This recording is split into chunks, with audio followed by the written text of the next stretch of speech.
en el canalizar capital a la economía real. Tenemos que garantizar que nuestra economía crece fuerte y sigue siendo competitiva. Son retos a largo plazo. Europa necesita más de 500.000 millones de financiación adicional anualmente para garantizar su resiliencia y su competitividad.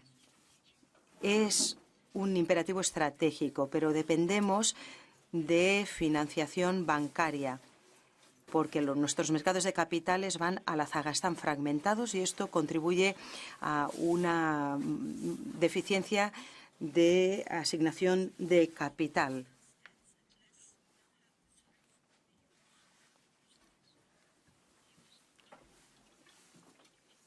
El mercado de valores de Estados Unidos duplica el de la Unión. Muchos aquí recordarán que ya en 2015 nos embarcamos con esta cuestión, pero el proyecto estaba adaptado a la Unión Europea de esa época.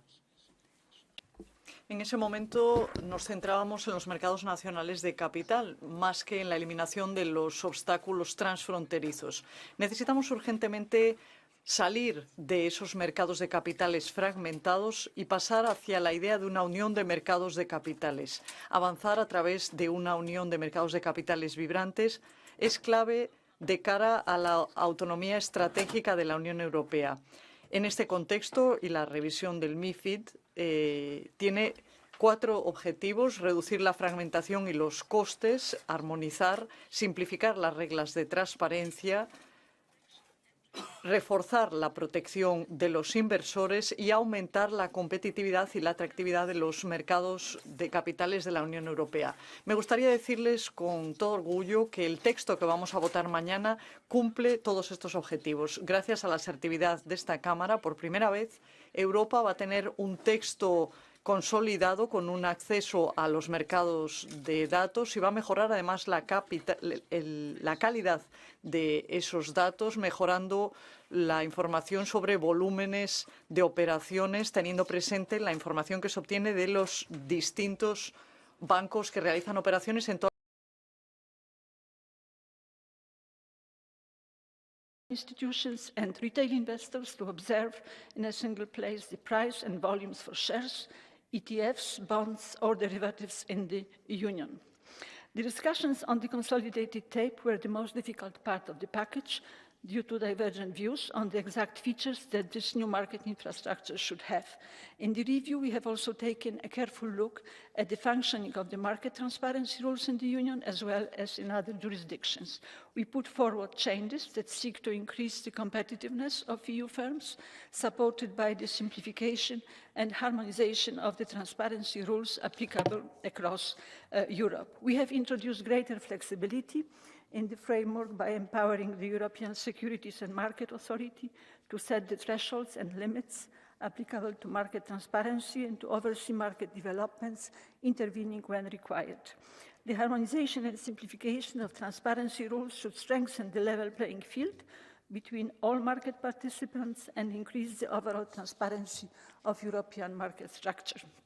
The report also mandates the Commission to carry out a holistic assessment of the financial markets legislation with respect to commodity derivatives in light of the learnings from the energy crisis. To conclude, thanks to the efforts of the negotiating team, to whom I am really grateful for their openness, the final text contains many of the elements that the Parliament, was calling for throughout the negotiations, and I believe that the final compromise represents a great victory, not only for the Parliament, but for all those who care about the importance of European Capital Market Union. Thank you very much.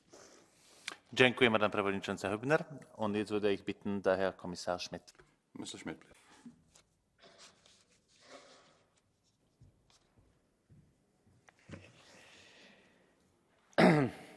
President, honourable members, this debate on the reform of MiFIR and MiFED is of the highest importance, as just now outlined by the rapporteur. I thank very much for your presentation. Reforming our market structure is essential to keep European capital markets both competitive and attractive. Creating consolidated tapes of prices for shares, bonds and certain derivatives is an essential tool for the capital markets union we absolutely need in order to shoulder the enormous investments Europe has to make. They will collate pricing data that European and international investors need to make informed investment decisions. This is especially important for smaller investors who currently don't have the same sort of access to this data as large institutional investors do. We are very grateful for the efforts of the Parliament and we look forward to your vote tomorrow. You have contributed towards an ambitious outcome. After nearly 2 years of intense discussions, the result strikes a good balance. In no small part, this is thanks to the efforts of the Parliament's negotiating team and in particular your merit, Mrs. Hübner, who steered these talks. To mention some of the specific topics included in this review, first on the consolidated tapes, the result is more ambitious than the original proposal. Some pre-trade information will be added straight away to the consolidated tape for equity. This is thanks to the efforts of the Parliament. This will undoubtedly reinforce the competitiveness of our capital markets. I also want to mention payment for order flow. This has been a contentious topic and a very important one for the Parliament. Negotiations resulted in a full ban on this practice. On commodity derivative markets, the Parliament introduced review clauses in MiFID that will allow us to assess their functioning, also in light of the recent energy crisis. But it is important to keep in mind that a lot of work is still to come. The next step is implementing the new rules. Various technical measures will be developed in the coming months so that the framework works in practice. The Commission, together with ESMA, is already working hard in this regard. Next year, ESMA will launch the first selection procedure for the consolidated tape for bonds. This will be followed by selection procedures for shares and exchange-traded funds, and later for over-the-counter derivatives. The Commission services have already started work on selecting the right identifier for over-the-country derivatives. Thank you. Ďakujem pekne, pán komisár. A teraz by som poprosil kolegu Dol. Thank you. And now I give the floor to Mr. Dolleschal for the EPP Group. Liebe Kolleginnen und Kollegen. Colleagues, here we are discussing the Financial Markets Directive and regulation. And we need, of course, in that context, to discuss payment for order flows. This is part of the business model of a large number of Germany and European startups. It is very important in terms of their price determination. I don't think it should be banned. I think it is a dangerous initiative which would endanger a whole generation of startups. I have 3 points to make. First of all, we live in a time when it's easy to start up a business, and in seconds you can get an ETF saving and financing plan in place. PFOFs have actually contributed to a dynamic asset culture, and 8 out of every 10 Europeans at the moment don't invest in the capital market, and we need to change that. If there's high inflation and lack of investment, then this is something that we've got to address by making our market more attractive. We've also got to encourage people to invest, and pension funds are part of that. So PFOF is actually supposed to eradicate conflicts of interest, but I think a ban is simply going to be deleterious to the interests of young people and the less well-off. I think that we therefore should not introduce this initiative. I think it's never too early to try to have a better structured initiative, and that's what I'm advocating here today. Thank you. Thank you. Mr. Heidemann. V Európskom parlamente. Nech sa páči. Rapporteur Professor Hübner, and her team for leading the work on this important piece of legislation. This MiFID review is a key reform for two main reasons. Firstly, thanks to the newly created consolidated tape, investors will get clarity around where to find the best deal in the European Union. This is how a European market should work. Secondly, thanks to the push of also my group, we get rid of the harmful practice of payment for order flow. This is absolutely necessary as this regime generates the worst outcomes for their clients. Of course, this MiFID review is only the first step towards a capital market union which serves investors. The next big test lies in the retail investment strategy, which is negotiated right now. If we really want to create a well-functioning capital market union which can finance all the challenges ahead of us, let's follow the logic of the MiFID review with the ban of payment for order flow, which is one type of inducement. Indeed, let's put the interest of retail investors in the centre and let's go for a full ban on inducements. All independent studies demonstrate a full ban on inducements leads to better deals for retail investors. Overall, costs for products that carry inducements are nowadays around 25% higher than those products which do not carry inducements. Colleagues, EU citizens want to get a fair deal, and rightly so. Let's stop to finance unsustainable business models. Tomorrow, I hope we get rid of payment for order flow. Next, I hope we can get rid of all inducements. Thank you very much. And our next speaker for the Renew Europe group is Moritz Körner. Frau Präsidentin, liebe Madam President, honourable colleagues, I must admit I'm cross this evening. It's an attack on our shares culture in Europe. That's what's happening right now. I mean, a lot of young people invested with small amounts, tried to put some money aside, invested, and they turned to neo-brokers on the market, and that was very advantageous, shall we say. So rather than strengthening our shares culture, we're actually proposing a rule that will ban payment for order flows. It's a blanket ban. We could be working on transparency. We could be working on the communication of the advantages and drawbacks of such systems and communicate that to customers. But no, that's not what we're doing. And in terms of our businesses or neo-brokers, it's not going to make them more innovative. It's actually going to mean that our shares culture in Europe will collapse. And that is precisely the Europe that we don't need. It's a Europe that turns its back on the future, a Europe of red tape. And it's not the kind of Europe that young people and savers want. Thank you. And now for the group of the Greens, Karima Delli, please. Monsieur le Commissaire. Commissioner, colleagues, the texts we're debating here this evening may be technical in nature, but they are an example of political battles par excellence, which have a direct impact on the pockets of our citizens, as indeed a number of academic studies have shown over the past 2 years.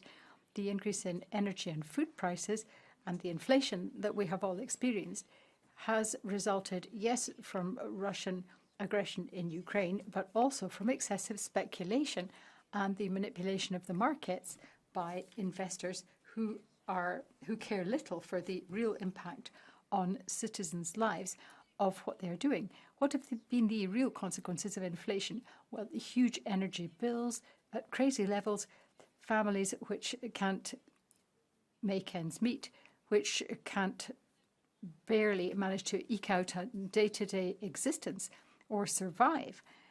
And thanks to what our group has been doing, there is some greater awareness of exactly what I'm talking about. We've put down a lot of amendments. We've had hours of negotiations with the Council and otherwise, and we have finally achieved some concessions on the part of the Member States in some absolutely key areas. For example, in terms of prices, energy, energy prices, inflation, the impact on the financial markets. We have actually got the Council to understand what is going on, and now it will be possible to suspend transactions on the market if it is likely to generate galloping inflation in the area of food or other basic necessities. Therefore, we can congratulate ourselves on achieving this.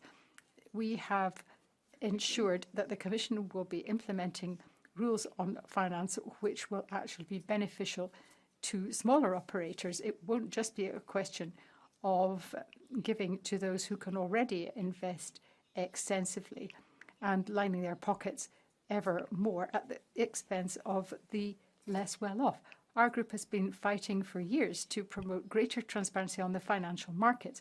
This is a sine qua non for the proper functioning of our economy, and a more consolidated, better structured reporting system is something which will benefit everybody, not least individuals. I'm glad that it will be possible for university researchers and NGOs to have access to consolidated provider data, but I do really hope that we will see the benefits for individuals which we aspire to. Thank you. Give the floor right now to Eugen Juršica, please. Thank you very much. Ďakujem pekne, pani predsedajúca. Dobrý podvečer. Thank you very much, Madam President. I wish you a good evening. I welcome the increase of transparency, the availability of data on capital markets prices in this proposal. More transparency is important to make capital market trading more transparent for all types of investors. This would lead to better competition and make it easier to access capital in the markets. A big problem that we have compared to other countries is investments made by investors in markets. One of the reasons for this difference has to do with regulatory costs. Many studies show that says that MiFID II has led to a reduction of the offer and the products and services on offer, and a lowering of profitability of assets companies because of the costs, and obstacles for market entry and for mergers and acquisitions for small asset companies in the region. Too many obligations and regulation can be an obstacle for consumers and companies. It should be a goal to increase general prosperity and not increase the number of consumer rights, even irrespective of whether they're useful. So it would be appropriate so that the Commission looks at the costs of regulation and its effects on prices. Thank you very much for your attention. Thank you very much. And now on behalf of the Left Group in the European Parliament, José Guzmão.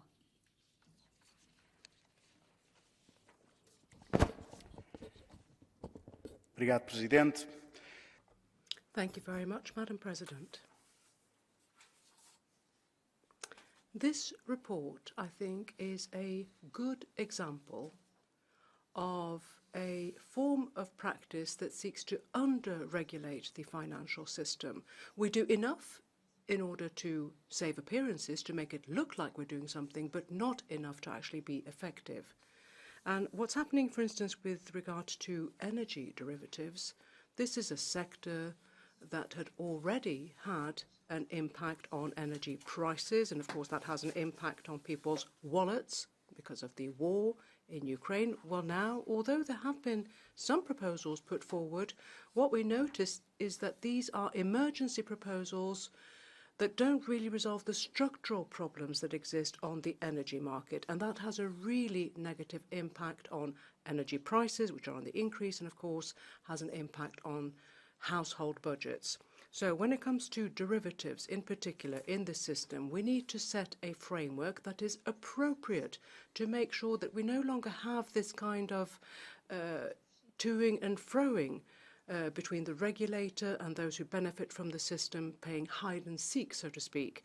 Also, there are a number of conflicts of interest. These have been resolved. I take due note of that. However, there's something else that happened this year which seemed rather grotesque to us, namely the introduction of, well, transparency standards. These are elements, certainly, but they're nowhere near enough, bearing in mind the costs borne by households. Okay. Thank you very much, colleagues. Well, how refreshing to finally speak on a subject where we are applying common sense. The revision of our legislation on markets in financial instruments will strengthen the position of investors, will make it easier for businesses to raise funds on the capital markets. Companies are largely financed through bank lending in Europe, and our capital markets are weaker than those in the United States of America. That places us at a competitive disadvantage. And at the same time, investments in the digital and green transition require huge amounts of money, for which private capital is essential. And this proposal will help. A key issue in the negotiations was that easier access to stock exchange information shouldn't jeopardise the functioning of smaller exchanges. Now, bafflingly, the Commission's initial proposal favoured large providers, even those situated outside of the EU, and it threatened the existence of small, independent European exchanges. Fortunately, the Council, the Parliament, the Rapporteur have helped correct this, so we have a win-win at the end of the day. Also, transparency has been improved thanks to a ban on brokers receiving money for directing clients to certain trading platforms. So this is an important step forward today towards more transparency, more accessible capital markets, but there's still plenty of work to be done in order to really deepen our capital market in the Union. Thank you. Thank you. And now it's a pleasure to give the floor to Jonas Fernandez, please. Presidenta, Comisario. Thank you very much, President. Commissioner, we began this plenary just a few hours ago paying tribute to Jacques Delors, and one of the greatest of his legacies was the single market, which he promoted tirelessly throughout his presidency. So in recognition of his legacy, we recognize that we do have capital markets in the Union, but they are not sufficiently consolidated.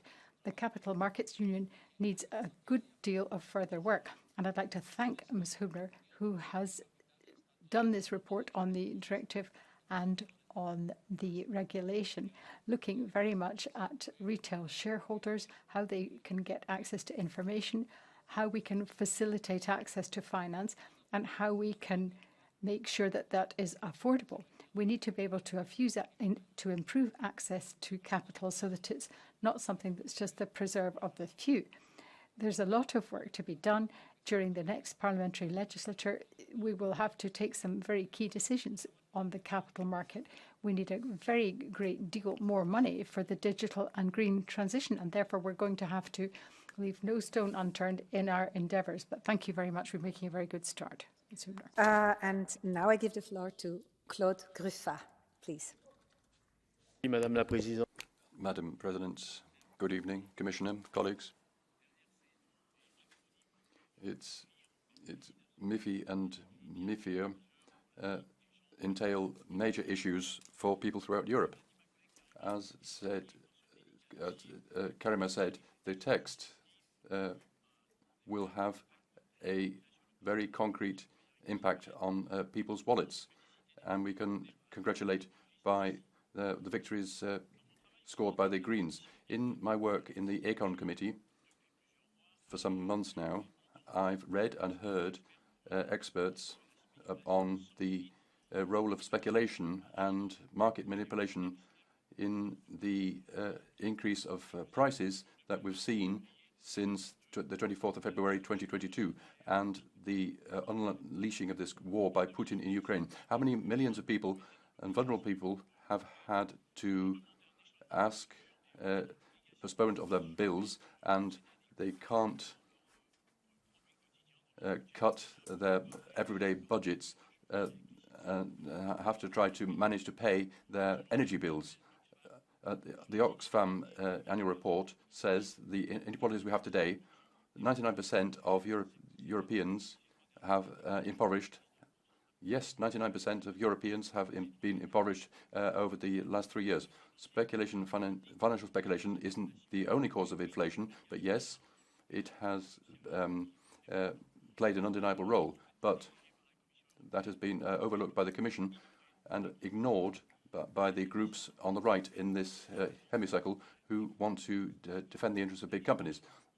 The proposal of my group in short circuits, short cycles, when it comes to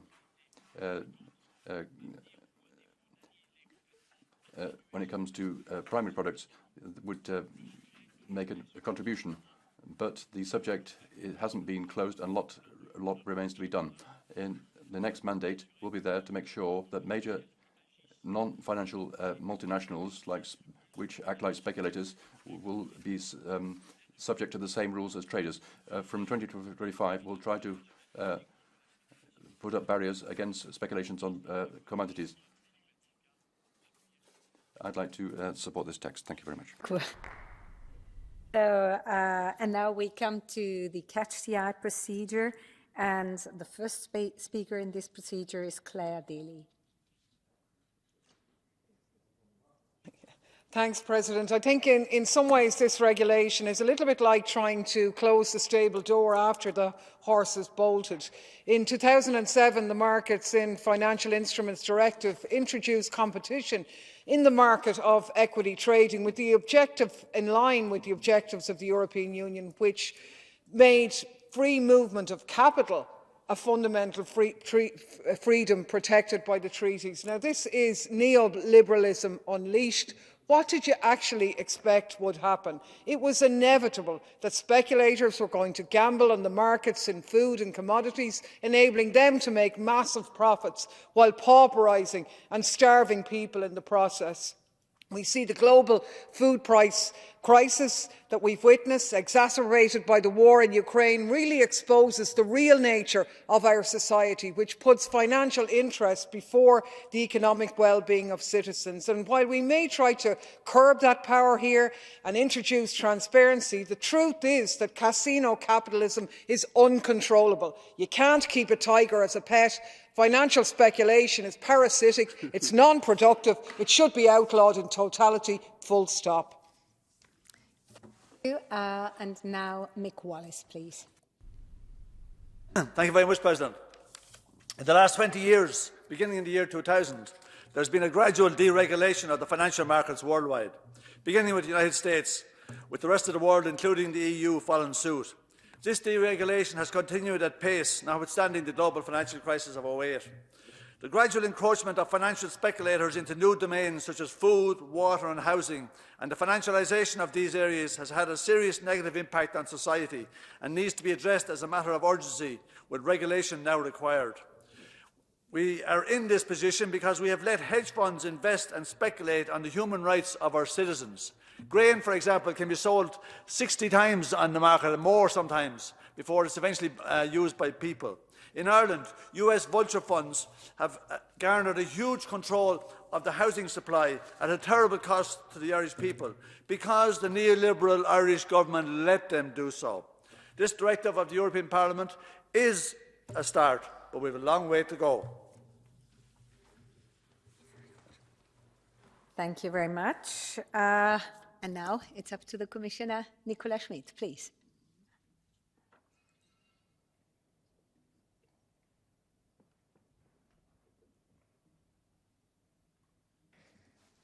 Madam President, first, thank you for this constructive debate and different contributions. We may have just concluded this file, but we should keep discussing how the EU can best contribute to efficient market structures, especially as we set up the consolidated tapes. We can only ask you to keep monitoring developments on all aspects around the competitiveness and stability of Europe's securities markets. Together, we can make sure that a review in a couple of years of the design of the consolidated tape for equity will lead to even more ambition in terms of pre-trade information as proposed in the Econ report. Finally, market participants and investors will get access to consolidated data on price and volumes. And this will make EU capital markets more visible towards EU investors and international investors. And in turn, EU-listed companies will be more attractive towards investors, and EU markets will become more efficient.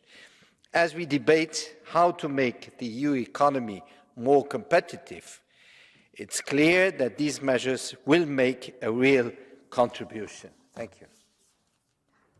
Thank you very much. And, of course, the last word is up to the rapporteur, Danuta Hübner, please. Thank you, Madam President. I would like to thank all the colleagues for their remarks, and I would also like to thank all the shadows for their work, which was not easy, if you remember, and cooperation throughout the negotiations on this important file, and also for building a compromise which I believe is good for Europe. And let me say again that the MiFID review comes at a critical time for the Union, and the consolidated tape, will be a key element of our efforts to ensure that private investment are channeled into the economy efficiently. We also hope we'll have an attractive ecosystem for new listings and a more efficient trading landscape. I expect it will boost investment activity, making the Union's markets easier to navigate and more attractive, including for small investors. Tomorrow's vote marks the beginning of the work for the implementation of the regulation. ESMA has already announced that by the end of this year, it will launch the public tender for the first consolidated tape for bonds, which will become operational as of 2025.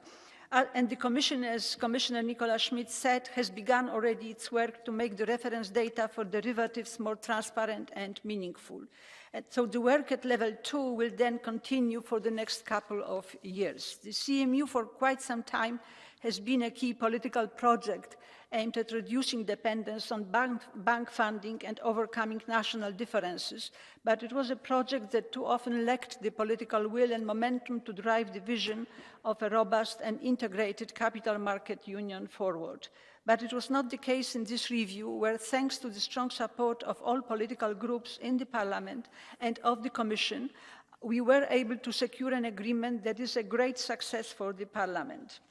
This House has shown once more that we continue to show the ambition to push towards the creation of a truly single capital market union for the benefit of all European citizens. Given the positive outcome and the strong endorsement at the Econ committee level, there were only 2 abstentions, there was no negative vote, and nobody was against. I would like to invite all the colleagues to vote in favor of the interinstitutional agreement tomorrow. Thank you very much. Thank you very much. Thanks to everybody participating in the debate. The debate is closed. The vote will be held tomorrow. And we come to our next item on the agenda, which is the need for the European Union and international response to the Houthi attacks in the Red Sea and for continued support to the Yemeni peace process. And the floor goes to the Commissioner, Nicola Schmid, please.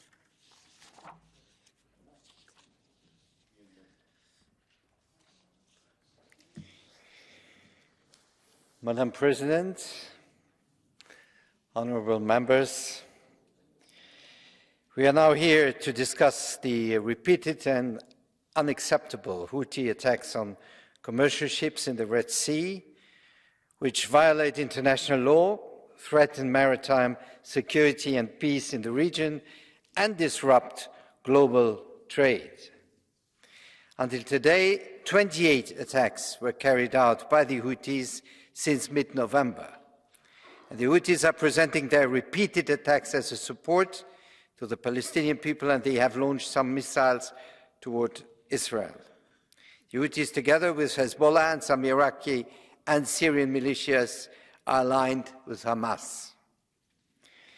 The EU has continuously condemned those acts and underlined that they must stop, notably through the EU spokesperson's statements of 5 and 13th of December, and through our latest EU27 statement of January 12th.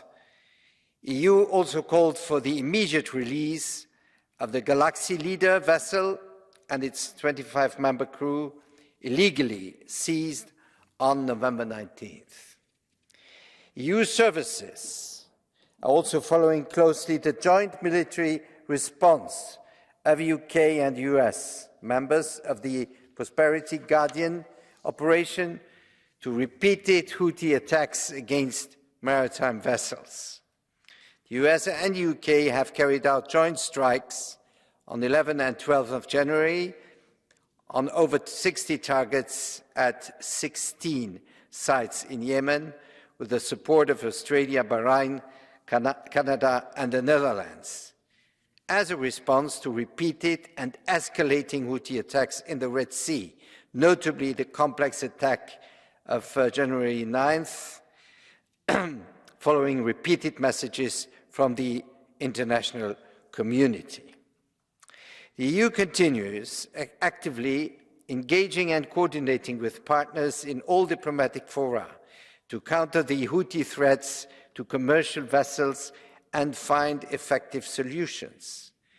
The High Representative, on behalf of the EU and its member states, issued a joint statement published last Friday welcoming the 10th of January UN Security Council Resolution 2722, and the UN Security Resolution recognizes that states are entitled to defend themselves against the attack against their vessels, in perfect contradiction, by the way, of international law.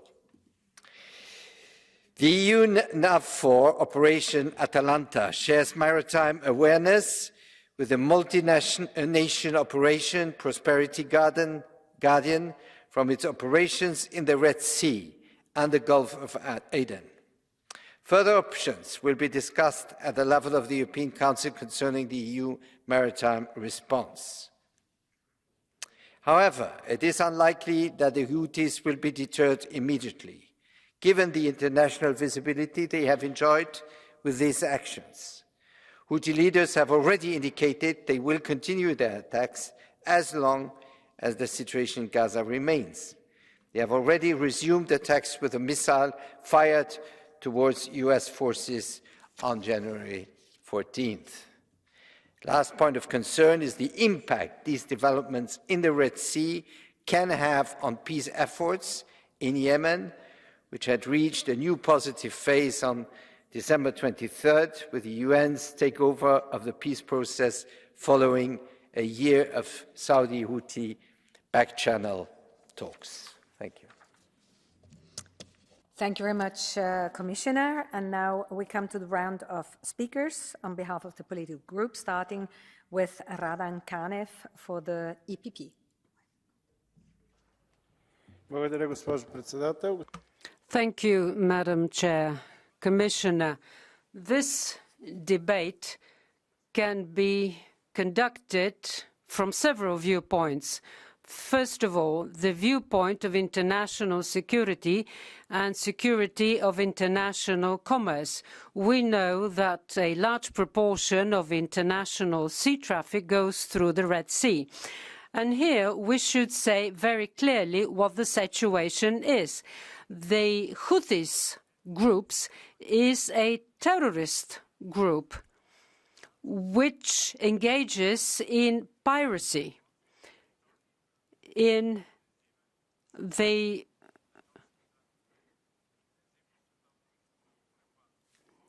areas where international navigation is most heavy. The limited, although military response to this piracy is an adequate measure, and there can be no doubt about this. This is always an adequate response to activities which threaten commercial navigation.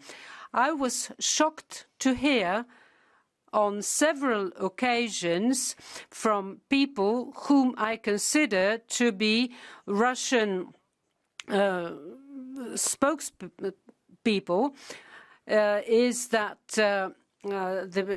the military response is not an adequate response.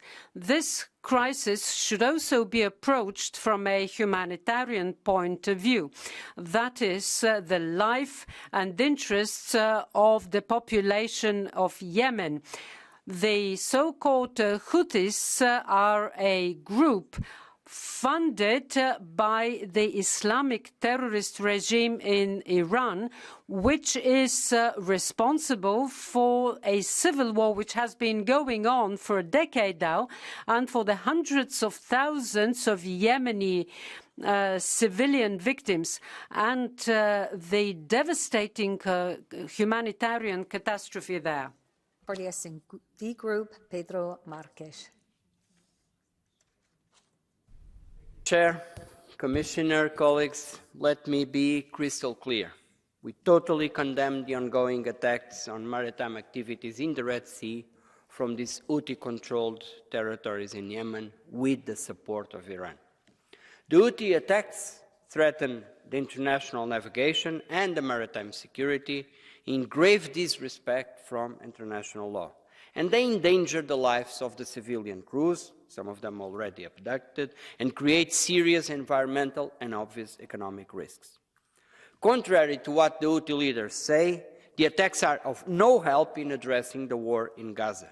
In fact, they further destabilize the region and create increased risks for the populations. They also destabilize the world commerce, with effects that are already being felt in many regions in the world. We don't need another factor to fuel a possible economic crisis. We therefore urge the Houthis to immediately stop the attacks and call on all parties to avoid further escalation in the region. We particularly want to tell directly to the Iran regime, be on the right side for once, on the side of stability in your own region. We call on the Member States to be meaningful and take immediate and concerted effort to address these attacks, if the Houthis, of course, do not stop immediately. We need an effective operation in the Red Sea with an executive mandate to ensure the naval security in the region. This should be built from close cooperation with the regional actors, but also with our international parties, many of them which are already acting on the ground. There is no more time for ambiguities. Europe is a commercial stronghold in the world, but that also means we must protect our trade capacities. Europe and the world are already suffering from the consequences of successive wars and the spike on energy prices and inflation that came with it. People are dying by the thousands because of these wars. We cannot add the death or the abduction of the crews in the Red Sea, the destruction of our vessels, and the halt of a good part of the world commerce to all the tragedies already taking place in front of us. The EU is a world player and should act as such, including, as the High Representative referred recently, by enforcing the United Nations Security Council Resolution 2722, which reiterates that the states have the right to defend their vessels against these attacks in accordance to international law. Let us show that we can act, we will act when threats to the international law arise, no matter where or by whom these threats come to reality. Thank you. Thank you very much. And now the floor goes to Hannah Neumann for the Green Group.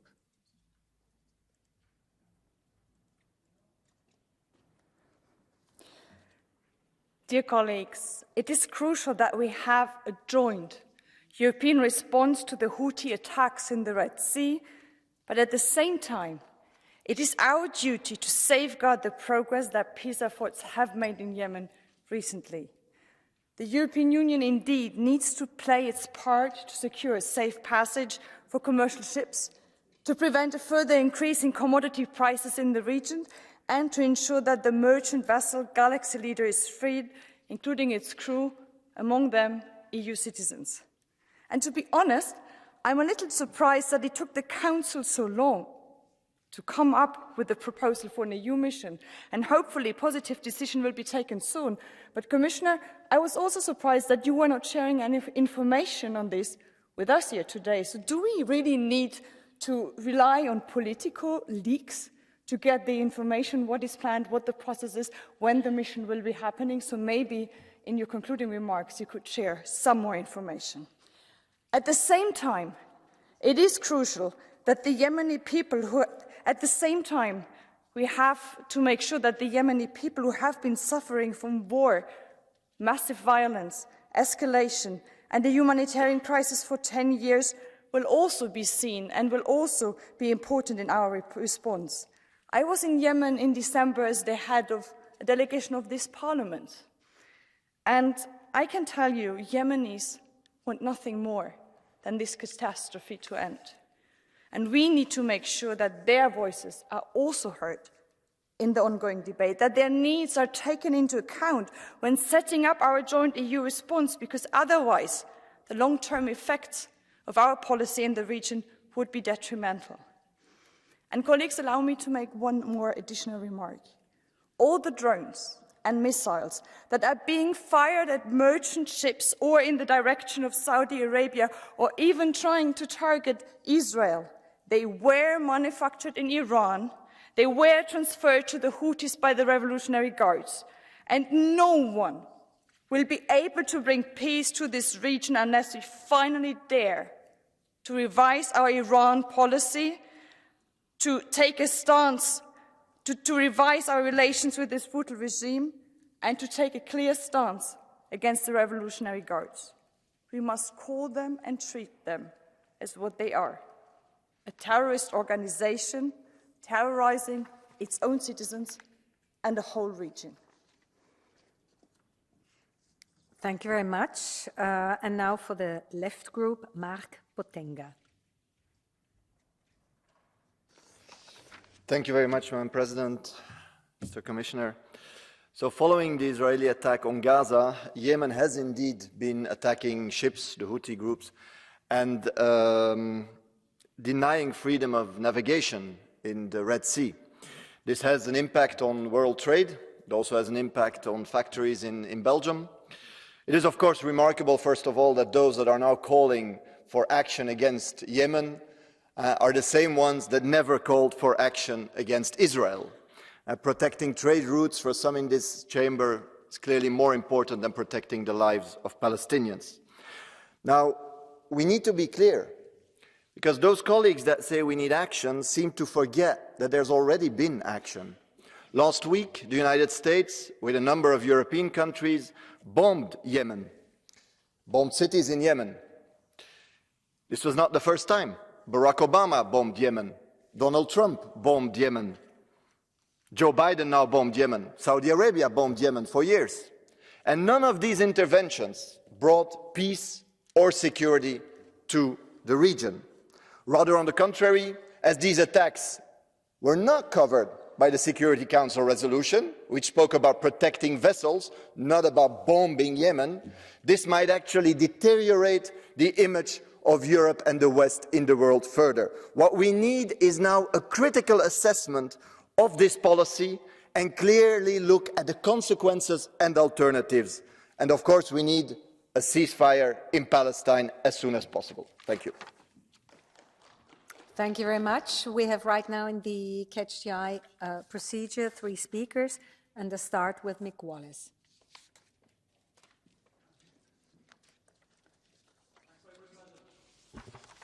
The Houthis have made a humanitarian intervention in the Red Sea in an effort to bring the genocide in Gaza to an end.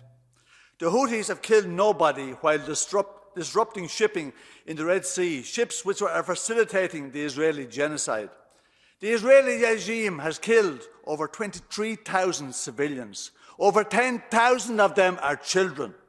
So who did the US and the UK attack? No, they didn't attack the Israeli regime because they're supporting the genocide. They attacked the Houthis instead, killing at least 6 people. So Western powers are prepared to kill people to protect the movement of goods. But the same Western powers killed thousands with sanctions in Iran, in Syria, in Venezuela, preventing the movement of some goods. The Houthis are showing solidarity with the Palestinian people, just like South Africa did in The Hague. But sadly, the EU's solidarity is with US empire and the Zionists. Shame on the EU! Thank you. I give the floor to Claire Daly. Thanks, President. Every day now the mask falls further. On the very same day that the West's pet bulldog Israel was hauled into The Hague to face the charge of genocide in which EU countries are complicit, our so-called like-minded partners, the US and Britain, flout the UN Charter to commit their latest crime of aggression: illegal, unprovoked, unjustified airstrikes on Yemen. Lawless, barbarous acts to inflame the region and to make worse the catastrophic cost of living crisis being experienced by millions of Europeans. And now some of you actually want to join them. Seriously, with a straight face, people have come in here and said they want to do that in order to uphold international law. The very same international law that a horrified world has watched being trampled into the ruins of Gaza while the EU hands Israel more weapons and cheers on the genocide. The Yemenis have killed no one. 25,000 Palestinians are dead, and all you're enraged about is international shipping. It's over. The EU has no moral authority. If you want to sort the situation out, end the genocide. I have to stop you. It's so long. And our last speaker is Özlem Demirel, please. Frau Präsidentin. Ja, natürlich. Madam President, of course, the attacks of the Houthi militia on commercial ships in the Red Sea should be criticised. But if you criticise that and at the same time say nothing about the crimes of Israel in Gaza, is being hypocritical and is not contributing to a sustainable solution in the region. The US in the UN Security Council is calling for a ceasefire in Gaza. They're not doing that. It's unacceptable. The escalation in Yemen is a threat for the people there. It's not something being said from a member on the left, the ERC committee too. Colleagues, we're talking about Yemen, a country in which people live who for 9 years have been suffering from war where there's a humanitarian catastrophe. And this humanitarian catastrophe, colleagues, was advanced by weapons made in the EU. And now the federal government in Germany is saying they want to send Eurofighters to Saudi Arabia. No, we need de-escalation. In what we have in the Middle East is the wrong thing. It's against the interests of people throughout the world. And now I give the floor to Commissioner Nicola Schmit, please.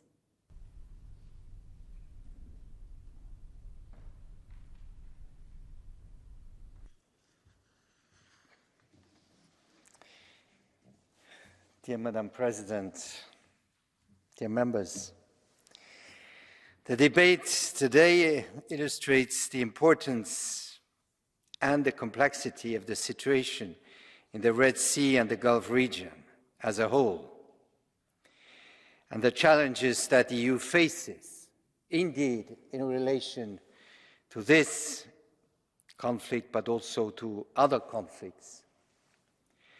The EU is actively working on solutions to restore maritime security in the Red Sea. This is an international problem that requires an international solution and coordination. And as you asked me about what the EU is preparing in relation to the EU NAV4 Operation Atalanta, further options concerning the EU maritime response will be discussed at Council level based on proposal presented by the High Representative. The EU is engaging with partners in different diplomatic fora. And to protect navigational freedoms and maritime security, the EU considers ways to enhance its presence, assets and capacity of actions in the Red Sea and beyond. It is too early to evaluate the impact of the Houthis' attack on US and US-UK retaliation on the discussions concerning an internal ceasefire in Yemen. The EU will continue to support UN Special Envoy Grunberg's work and the UN-steered peace process leading to a final comprehensive and inclusive peace deal, including a permanent nationwide ceasefire. And just one personal remark. I'm a bit surprised that those who are bombing every night civilians, killing civilians, destroying infrastructures, houses, apartments, houses, that they are in the forefront to condemn what finally is a military operation against terrorist attacks against peaceful vessels. Thank you. Thank you very much, Commissioner. The debate is closed. And before we are coming to our next item, the revision of the European Labour Authority mandate, I would like to indicate a very small break, some technical break, just 5 minutes, and then we continue.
So, dear colleagues, we go on. The technical break is over, and we are coming to the next item on the agenda, as already indicated before, the revision of the European Labour Authority mandate. And I will give the floor to the responsible commissioner, to Nicola Schmid, please.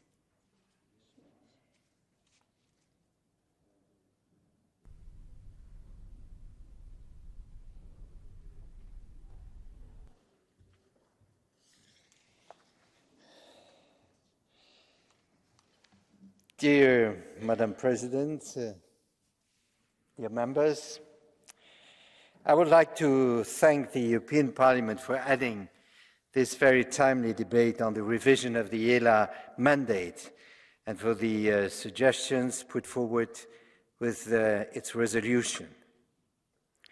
The European Labour Authority is still a young agency with high expectations attached to it. Living up to these expectations takes time and might require adjustments. ELA has already come a long way, and its actions are making a real difference to intra-EU labour mobility. ELA is here to support directly and indirectly the millions of Europeans who live or work in another member state, as well as businesses operating across EU borders. It offers practical support in cross-border employment via its EURES network, helping job seekers and employers find each other. It analyzes labour mobility, providing us with intelligence so we understand the latest trends and get the data we need. It tackles undeclared work, which deprives workers of social protection, distorts competition between businesses, and leads to huge gaps in public finances. One of the European Labour Authority's main tasks is to improve access to information for mobile workers and their employers. It is not enough to have rules and regulations for social protection. Workers need to understand them, and employers need to assume responsibility for them. Europe should be the beacon, the gold standard when it comes to labour market conditions, regardless of where the worker comes from. ELA plays a central role in this endeavour. Since it was created 5 years ago, ELA has supported more than 100 cross-border joint and concerted inspections and has provided substantial support for the member states, working to develop cooperation programmes, including on posting of workers. The Commission is currently in the process of evaluating the first 5 years of ELA's operation. Your resolution is extremely important in this context, together with the contribution from the Belgian presidency via a conference organised at the end of January, which will contribute to the evaluation. When considering a possible revision of the mandate of ELA, we should take 2 points into account. First, we have to analyse carefully which parts of ELA's functioning could be improved, eventually without such a revision. Second, it is important to see the final results of the evaluation and to draw the adequate conclusions. The mission of ELA is to improve enforcement of the Fair Mobility EU legislation. This needs to remain at the core while we address remaining challenges. For example, one of these challenges relates to the entry, employment and working conditions of third country nationals. We recently had particularly worrisome situations with third country nationals in the transport sector. ELA has been active, and here is a need to evaluate if its means are sufficient and appropriate. The set-up of ELA allows a close involvement of social partners, but there is still scope for additional engagement. The suggestion that ELA should be able to bring detected breaches in front of a court of the concerned member states will require a sound legal analysis. With regard to social security coordination and its digitalization, a pilot project of the European Social Security Pass is ongoing. The support of ELA in this field will remain crucial, for instance, by facilitating the regular exchange of experiences between national authorities. There should be synergies between the work of different agencies for achieving efficiency gains and avoiding overlaps. This is particularly important when it comes to tackling skills mismatches, since other agencies, such as CEDEFOP, are also working on this matter. I am confident the European Parliament will continue to be our close partner to tackle these important challenges in the field of fair mobility. And I thank the members for their valuable input into the future of ELA. We share a common goal, establishing a well-functioning and efficient labour authority that continues to strengthen fairness and trust in the internal market. Thank you. Thank you very much, Commissioner. I will give the floor to the speakers on behalf of the political groups, starting with Dennis Radke for the EPP. Ja, Frau Vizepräsidentin. Madam Vice President, Commissioner, dear Agnes, colleagues. With the opinion here in the European Parliament, our expectations in terms of the Commission and the new ELA mandate, we make this very clear. The Commissioner said ELA had a difficult start, which is always the case for a new agency, but now it's about giving the tiger teeth. I think the example of the truck drivers in Grevenhausen who struck twice last year makes it clear why it's anything but superfluous, because the question of unpaid wages and the question of how do we deal with employees from third countries must be part of the portfolio of ELA. Grevenhausen made that very clear. In the new mandate, as I see it, there are two things which are very important. First of all, in the EU, we want to make an active contribution to protect employees from exploitation and to give them support when it comes to implementing their rights. That's the first thing.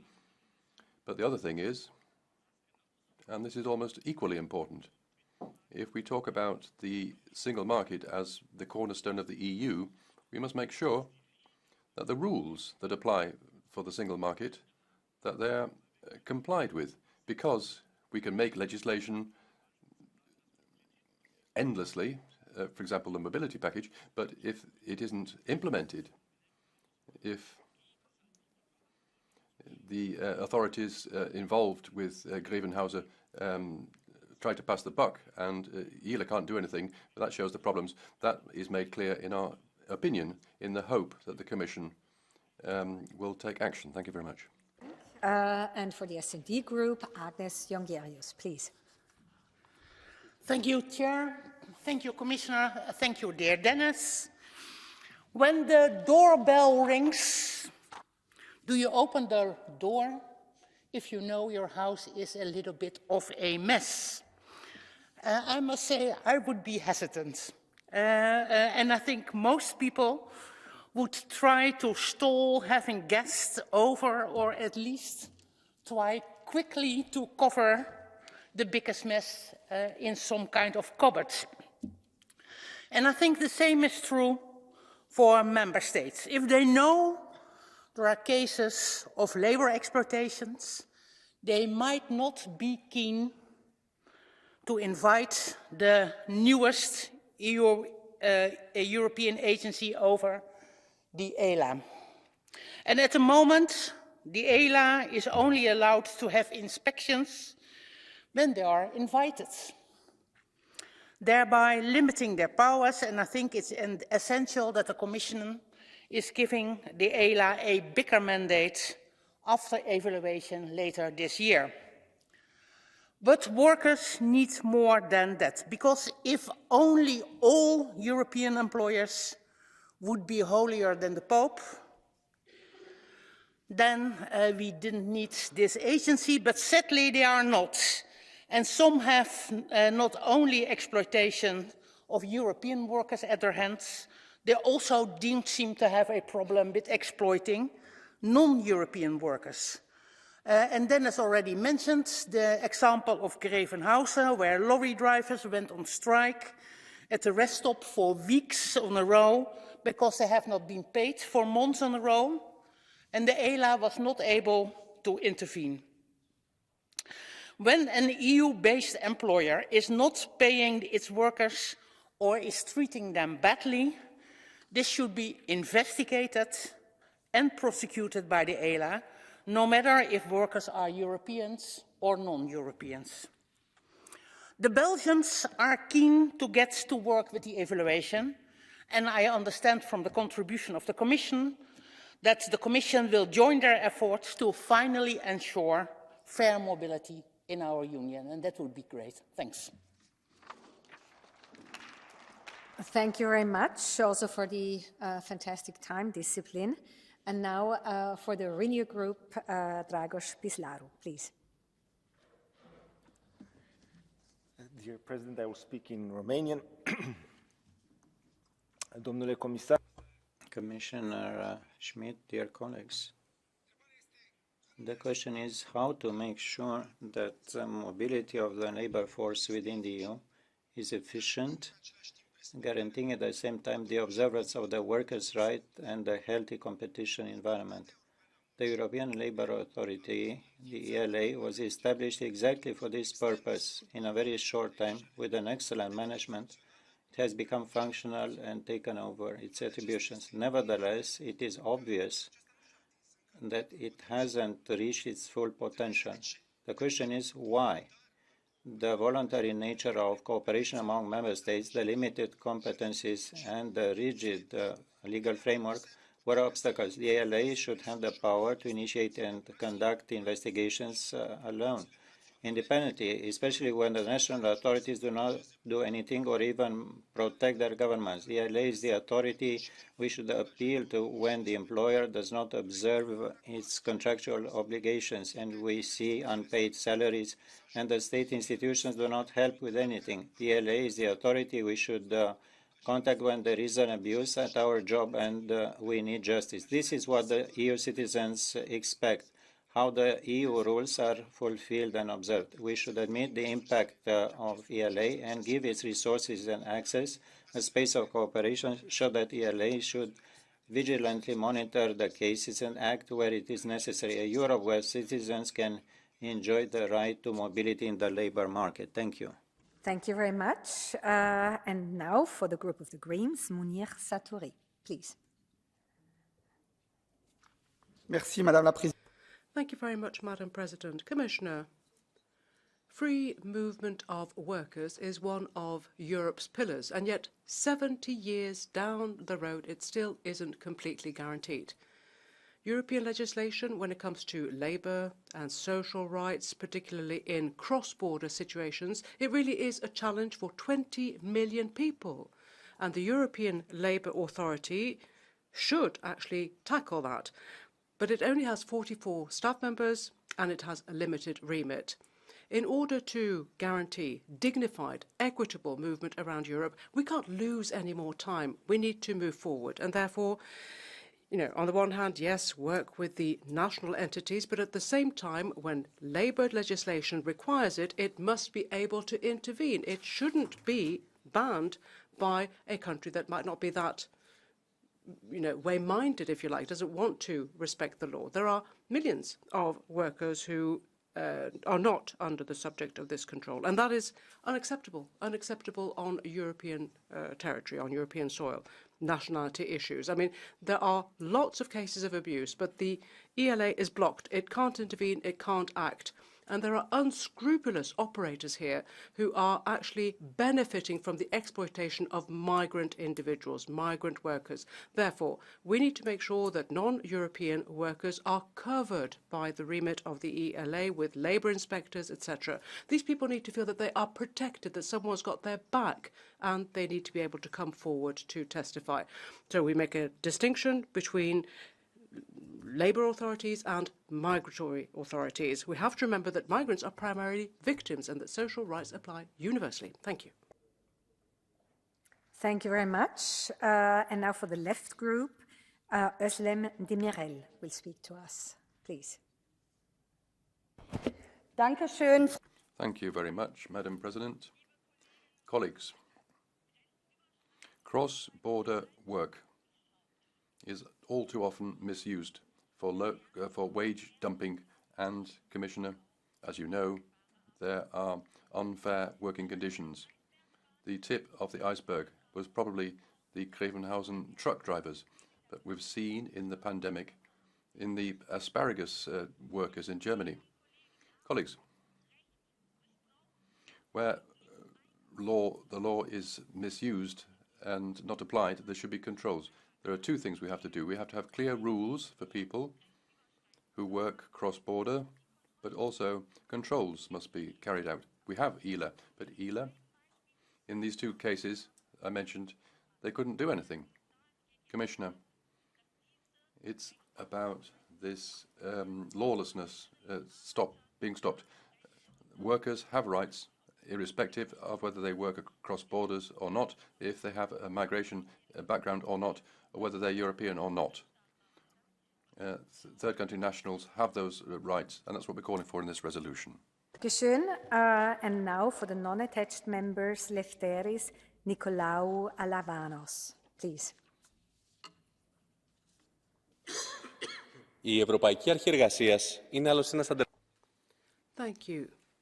The European Labour Authority is the body that is there to protect flexibility, mobility, and the interests of citizens and of businesses. It is the prototype. I mean, we have the Hatzidakis law in Greece, for instance, and this has now been unravelled by the question of inspections. Inspections are just a drop in the ocean. 2023, many workers did not actually return home because of their low wages, low remuneration. So there's also longer working periods, up to 13 hours a day. There's also the question of protecting non-existent workers. All of this is done for the sake of capital and in order to reduce labour costs. The working class must be in a position to make its claims. Full cover, with also state responsibility in this domain, and it also needs to make sure that the trade unions are part of the equation. Our next speaker is Jeroen Leenaas. Ja, dank u wel, voorzitter, geachte commissaris. Thank you very much, President. Commissioner, colleagues, some 5 years ago, I stood here as a very proud rapporteur on the establishment of the European Labour Agency. And this was a very proud moment because we came together to legislate to ensure that our labour market was both free and fair. And this is extremely important because in the European Union, we must make sure that we eradicate anything that looks like unfair competition, social dumping. There is no scope for that.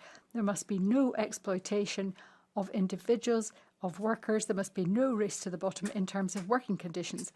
This is something which does not belong in Europe, where we believe in human dignity. And yet, 5 years on, we see far too much of this still constituting a scourge in our society. And now the Commission is now working on changes to the Labour Agency in the face of some objections from Member States, it has to be said, hoping that it is going to strengthen workers' protection. And it is high time that we did this. We need to look to the future, we need to have a strategic approach, and we need to ensure that we expand the agency's powers as much as we realistically can. The labour agency needs more powers. It needs to be able to implement its remit, and it needs to be able also to deal with the issues that arise from third country workers coming into the European Union employment market. This is a huge challenge. Cross-border issues are a major challenge to ELA, and ELA needs to be given the tools to tackle this. So we need a stronger authority, and we need to ensure that it can tackle all the challenges, all the difficulties, all the problems on the labour market. Any and everybody who believes in a free and fair employment market in the European Union needs to fight for this tooth and nail. Thank you. Give the floor to Ilan de Basso. Fru talman. Madam President, if there's money to be earned somewhere, criminals will make their way to that place. Crime really has taken hold of the European labour market, and I'm afraid that is the truth of the matter. You've got criminal actors that are actually conducting businesses in Europe. They're not just, contravening the rules, they are absolutely blowing them to smithereens. But what we need now is coordination throughout the whole of Europe in order to put order back onto our labour markets. Business as usual is simply not an alternative as things stand. We must stop the exploitation of individuals. We must make sure that our labour markets function properly, and we also need to make sure that we deprive gangs, criminal gangs, of their recruitment basis. And the ELA has an incredibly important role to play in this regard, helping states coordinate their actions against this type of crime. As for trade unions, of course, they have a fundamental role to play in this equation. Fundamental. And that is why we need to adopt a mandate that will allow inspections and also exchange of information in order to make sure that criminal cases are brought to court. We need to have transparency as well. We need to have a good overview because the situation will be different from one country to the next. Countries, of course, need to be responsible for inspections. The Parliament resolution states that quite clearly. Every tool in the toolbox must be used in order to fight crime. Criminals should not earn a single penny or a single euro from this domain. Thank you. Thank you very much. And our next speaker is Kosha Adam. Please.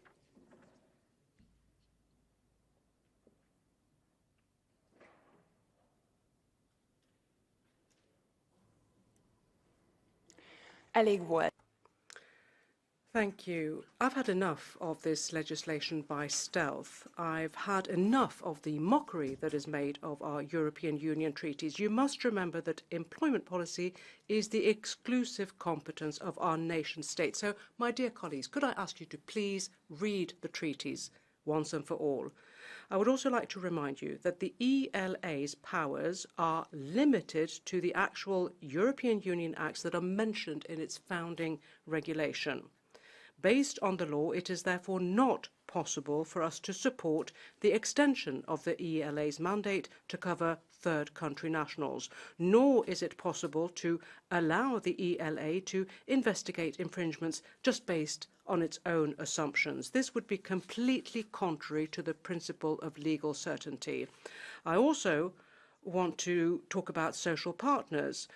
Could social partners just immediately run to the ELA to ask for cross-border investigations to be carried out without exhausting domestic remedies? No. The rule of law requires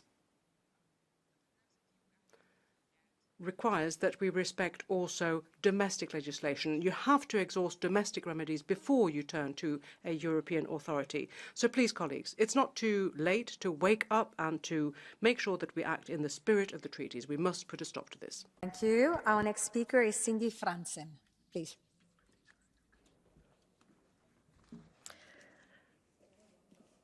Geachte voorzitter, commissaris, collega's. Commissioner, colleagues. Labour mobility is extremely important. 10 million European citizens work in other member states, and an equal number of non-EU citizens work here in the EU. We need to protect people's rights, all these workers' rights. We must ensure that we don't ever have social dumping again in the employment market. This is why the ELA exists. It exists in order to protect social security systems, to protect employment, and to ensure fair working conditions. There were some 73 inspections carried out across all the sectors, looking at transport, construction, distribution, agriculture, and the meat production industry. There were some 1,700 infringements that were identified, but because a lot of the cooperation is actually voluntary with the member states, insufficient action has actually been taken.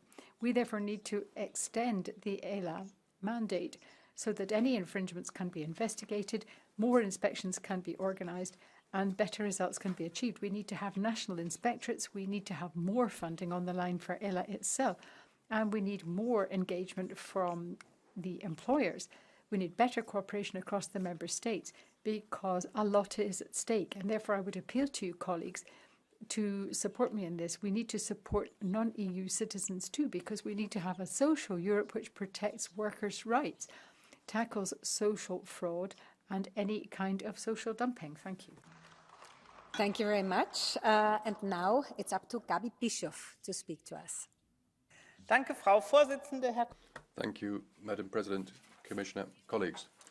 ELA, as many have said, was important to create trust so that we have fair mobility and that we achieve that and that we have cross-border institutions.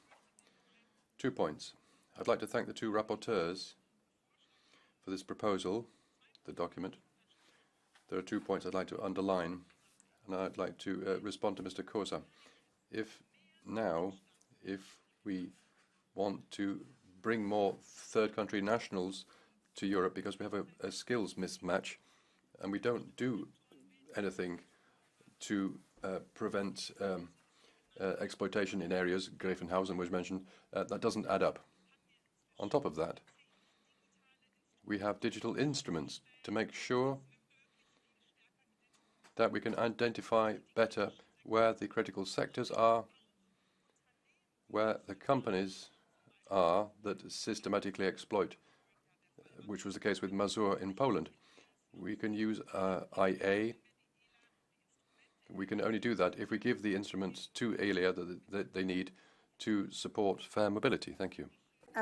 We come to our Catch the Eye procedure, and I will give the floor to Claire Daly, please.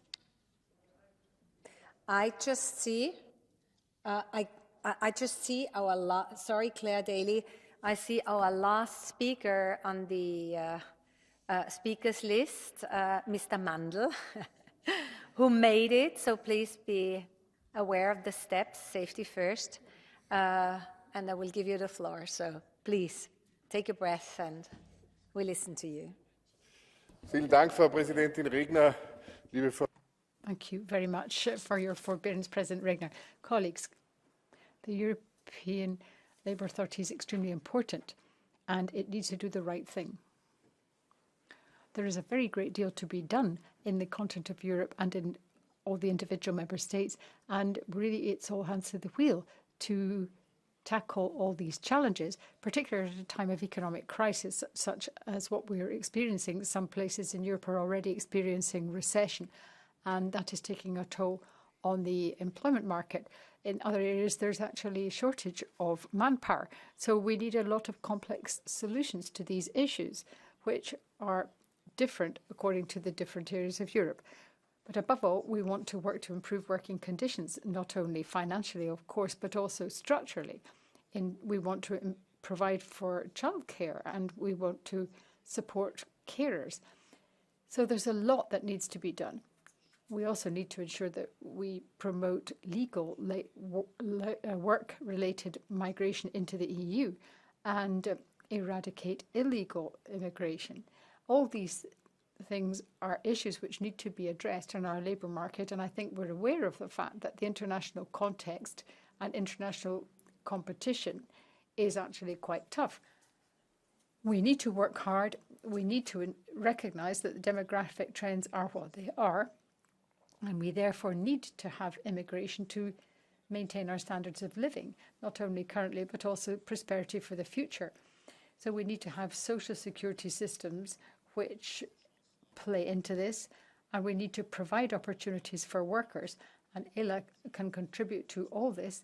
All this was part of its original mandate, but it's earned its spurs over the years and will continue to do so as a very important pillar for the future, as long as we avoid over-regulating it and allowing it to be exploited in that way, in which case it can be deleterious to individual employer interests. Procedure, 2 speakers on the list, and the first one, Claire Daly, please. Thank you, Madam President. I think that the creation of the European Labour Authority in 2019, as we know, was intended to ensure that the EU rules on labour mobility and social security coordination would be applied fairly, simply and effectively. And while it's still a relatively new organisation, I think we can say that that didn't happen, and in some ways it can't really happen fully as long as neoliberalism remains as the dominant economic approach. I mean, you only have to look at sectors of our economy, such as aviation, where we know that the trade unions continue to be absolutely frustrated with the total inaction of the European Commission, which is systematically refusing to assume its responsibility in this area and instead hiding behind national authorities, denouncing complex labour market systems involving undeclared work, bogus self-employment, abuse of subcontracting, letterbox companies and so on. We need cross-border cooperation. We need a stronger ELA. Thank you. And now, Mick Wallace, please. Thank you, President. The persistence of complex labour market schemes involving undeclared work, abusive subcontracting, intermediaries and shell companies have had a severe impact on European workers, but none more so than on migrant workers. European Labour Authority has done well so far to combat this through its cross-border actions, but it can do more if given the support of a stronger mandate. To do so, we need to extend the European Labour Authority's scope to include the directives such as the Seasonal Workers Directive, Employers' Sanctions Directive and the Anti-Trafficking Directive. We also need to see stronger cooperation between the European Labour Authority and its social partners, such as trade unions and workers' organisations. A line of communication should be established where social partners can submit cases and request investigations with a regularly updated timeline of progress. This is an opportunity to improve the enforcement of workers' rights. Thank you. And now, dear Commissioner, it is up to you to sum up and give us an overview after the input of the members of the European Parliament. Thank you very much. Madame la Présidente. Madam President, I think this is a good choice of a day to have a debate on ELA. At the start of this session, we paid tribute to Jacques Delors, his memory, but in particular what he did. For Jacques Delors, the single market, which has been mentioned a lot, and free movement, wasn't an end in itself. Clearly, for him, there could only be a single market and free movement if there was a strong social dimension and a high level of social protection for all workers. All workers. That was his wish. I admit that progress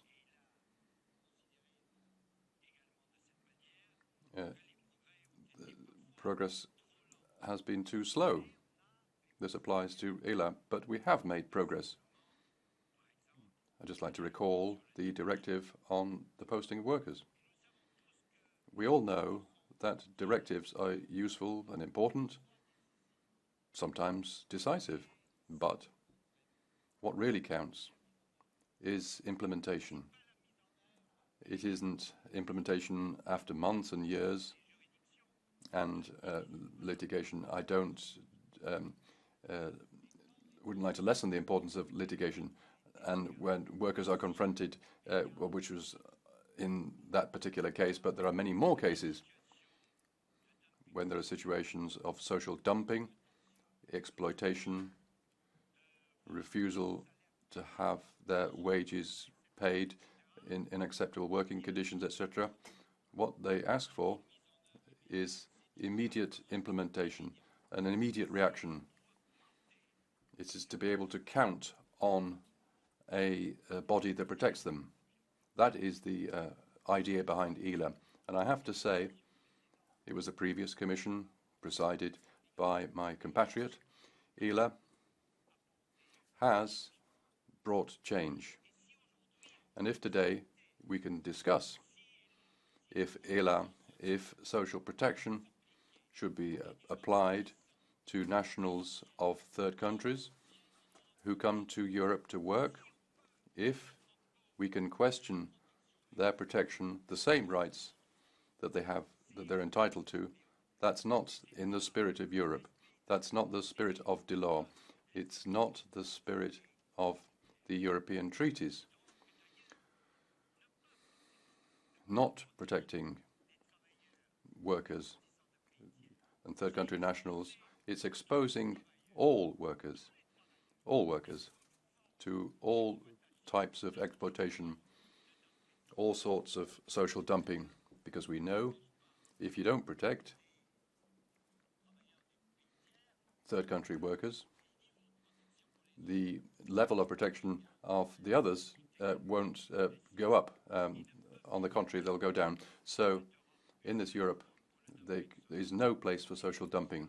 That's why this debate is important. That's why we have to reflect on the extent to which and the way in which we have to reinforce the role of ELA. And because of your resolution and the work done by the Belgian presidency and the basis of the report and the evaluation report which the Commission is preparing and which will be available at the start of August, we will have clear indications of what additional means, legal and other, have to be given to ELA so that it can properly and better exercise its function. Thank you very much. Thank you very much, Commissioner. I've received one motion for a resolution to wind up the debate. This debate is closed, and the vote will be held on Thursday. Our next item on the agenda is the oral question to the Commission on the role of social award criteria in public procurement in strengthening social rights, good working conditions, and inclusive labour markets. And the chair of the Committee on Employment and Social Affairs, Dragos Pislaru, will be one speaking. Please. Thank you very much, dear President, dear Commissioner Nicola Schmid. The Public Procurement Directive has the potential to promote fair competition and inclusive labour markets, and it should do that. It could also be an essential instrument for increasing collective bargaining coverage in accordance with the Minimum Wage Directive. However, evidence shows that public authorities face legal challenges and uncertainty when trying to apply mandatory social award criteria and sustainable award criteria. The European Parliament and the Committee on Employment and Social Affairs has analysed rigorously this matter. In 2023, the Employment and Social Affairs Committee commissioned a study. DGI Poll has delivered the study with the key findings of where we are, what is the status quo. And on the 25th of October last year, we held a public hearing on the social impact of public procurement. Both activities pointed out the same issue, legal challenges and uncertainty. And if we are to look at the dimension of public procurement in Europe, the source of wealth, the source that we can actually put together there for improving our markets, it's enormous. We are talking more than 500 billion euros. Experts, representatives of local municipal authorities and of the social partners stress out in the hearing that we had that the role of public procurement should be key in strengthening collective bargaining and social progress in the EU, and they pointed out to the legal uncertainties of the current EU legislative framework on public procurement. Solutions that have been discussed in the Employment and Social Affairs Committee with our colleagues involve, first of all, revising the Public Procurement Directive so that there is an explicit push by public authorities to have no public contract without a collective agreement, clarifying that the promotion of collective bargaining with binding labour clauses does not violate EU law, and we had a big debate on that, revising the Public Procurement Directive to include mandatory social criteria such as collective agreements, among others. It is therefore clear that the potential of socially responsible public procurement remains largely unexploited, and that the current voluntary approach is not sufficient, and that further work at EU level is necessary. Therefore, dear Commissioner Schmid, the questions to start this debate are the following. First of all, will the Commission consider revising the directive to ensure legal certainty, in particular to ensure that collective agreements and social criteria are not considered a discriminatory measure in public contracts? Second, will the Commission consider revising the Annex 10 of the Public Procurement Directive in order to update the ILO conventions listed, especially with regard to ILO Convention 94? Furthermore, will the Commission take the necessary measure to ensure that the non-respect for fundamental ILO conventions such as 98 and 87 become an exclusion criteria in the context of public procurement? The fourth question is, will the Commission promote joint and several liability in subcontracting chains? Fifth, will the Commission ensure social conditionalities in union funding related to public procurement? This is very important. We should start negotiating the next multi-annual financial framework soon, and we need to look at that. Sixth, will the Commission ensure that the public procurement plays a role in promoting upskilling and reskilling of workers, especially in the view of the new technologies arising from the green and digital transition? And seventh, last but not least, will the Commission strengthen data collection on the volume and the value of socially responsible public procurement, as well as the exchange of knowledge and best practices in the EU? Together with my colleagues in the Employment and Social Affairs Committee, and based both on the research that we've done and the hearing that we had with experts and representatives of local authorities and stakeholders, social partners, we believe that tapping on this important resource on public procurement and providing social aware criteria is just the right step towards a social Europe, towards the model that we would like to build together. And for that, we need, again, the cooperation of all the institutions. The Parliament has initiated right now the process of this particular debate, and we are waiting and looking forward for how to push forward for this to happen. Thank you very much. Thank you very much. And now the floor goes to the Commissioner, please. Madam President, honourable members, well, I thank the Employment Committee for formulating these questions, because as you have said now, the importance and the size of EU public procurement market is significant. 14% of the EU GDP is spent every year by over 250,000 public authorities and entities to purchase goods, services, and to construct. This economic significance also means that public procurement is a powerful leveraging tool for spurring innovation and developing social and environmentally friendly solutions. Public procurement is also increasingly recognized as an important strategic economic policy tool to pursue policies, including in the sphere of social responsibility, and to shape our internal market and make it more efficient, but also fair. The EU Public Procurement Directive, adopted in 2014, aimed at transforming public procurement from a process-driven, legalistic exercise to a genuinely relevant vehicle for delivering change in Europe. Our procurement rules do provide public buyers with greater flexibility to use public procurement as a strategic tool. Yet, it is a reality that more contracts could be awarded based on quality criteria, supporting the green and social transition, and not only based on the lowest price. And recently, by the way, the Commission has recommended that precisely in the field of green technologies, in face of foreign competition, which do not always respect all rules, that precisely this is the approach that has to be applied. And this underlines not only the social aspect, but also the industrial and strategic aspect that has to be fully taken into account. Now, on your first question, the current EU public procurement directives do allow public authorities to ensure decent working conditions for the staff executing the contract in line with EU labour law. They also require economic operators to comply with all applicable EU or national labour obligations, including on collective agreements and bargaining during the performance of the contracts.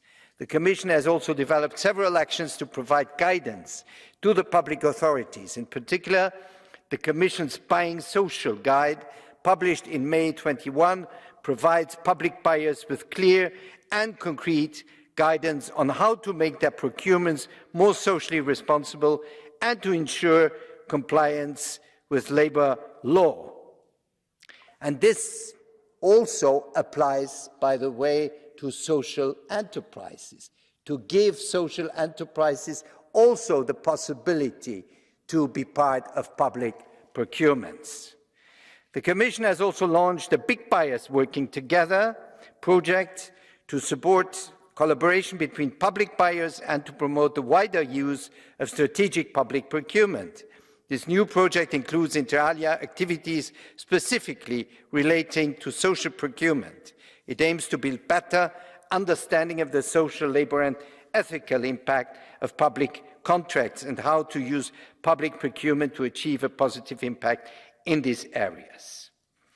As to your second question, the ILO Convention 94 is indeed not yet added to the list of ILO Convention in Annex X of Directive 2014-24 on public procurement. The reason for this is that the ILO Convention listed in this annex are part of the ILO Declaration on Fundamental Principles and Rights at Work, and they have already been ratified by all EU member states. The fundamental principles and rights at work have to be realised, respected and promoted by all members of the ILO. Grounds for amending the list in Annex are set out in Article 56 of the Directive to add new international agreements that have been ratified by all member states. However, as mentioned, Convention 94 is not yet, hopefully, currently ratified by all member states. In relation to measures to ensure compliance with the fundamental ILO conventions, the Directive on Public Procurement sets out that member states shall take appropriate measures to ensure that in the performance of public contracts, economic operators comply with applicable obligations in the fields of environmental, social and labour law established by union law, national law, collective agreements, or by the international environmental, social and labour law provisions listed in Annex X. I also want to refer that finally it's due to the Parliament, to the European Parliament, that there is a social clause in the procurement directive, and that also when we discussed about the adequate minimum wage directive, the Parliament insisted on as strong as possible Article 9 on the linkage between collective bargaining and especially adequate minimum wages and public procurement as a leverage, finally, to respect these provisions, but also to create a fair and level playing field. Because if some respect minimum wages or collective bargaining and others not, this is also finally falsifying competition when we are talking about public procurement. As to your third question on joint and several liability in subcontracting chains, The public procurement directives are not the sole legal framework relevant to the issue of strengthening social rights, good working conditions and inclusive labour markets. The proposal for a directive on corporate sustainability, due diligence, on which co-legislators recently achieved a political agreement, is relevant here. It will set obligations for large companies to address the actual and potentially adverse impacts on human rights and the environment, also with respect to the operations of their subsidiaries and those carried out by their business partners.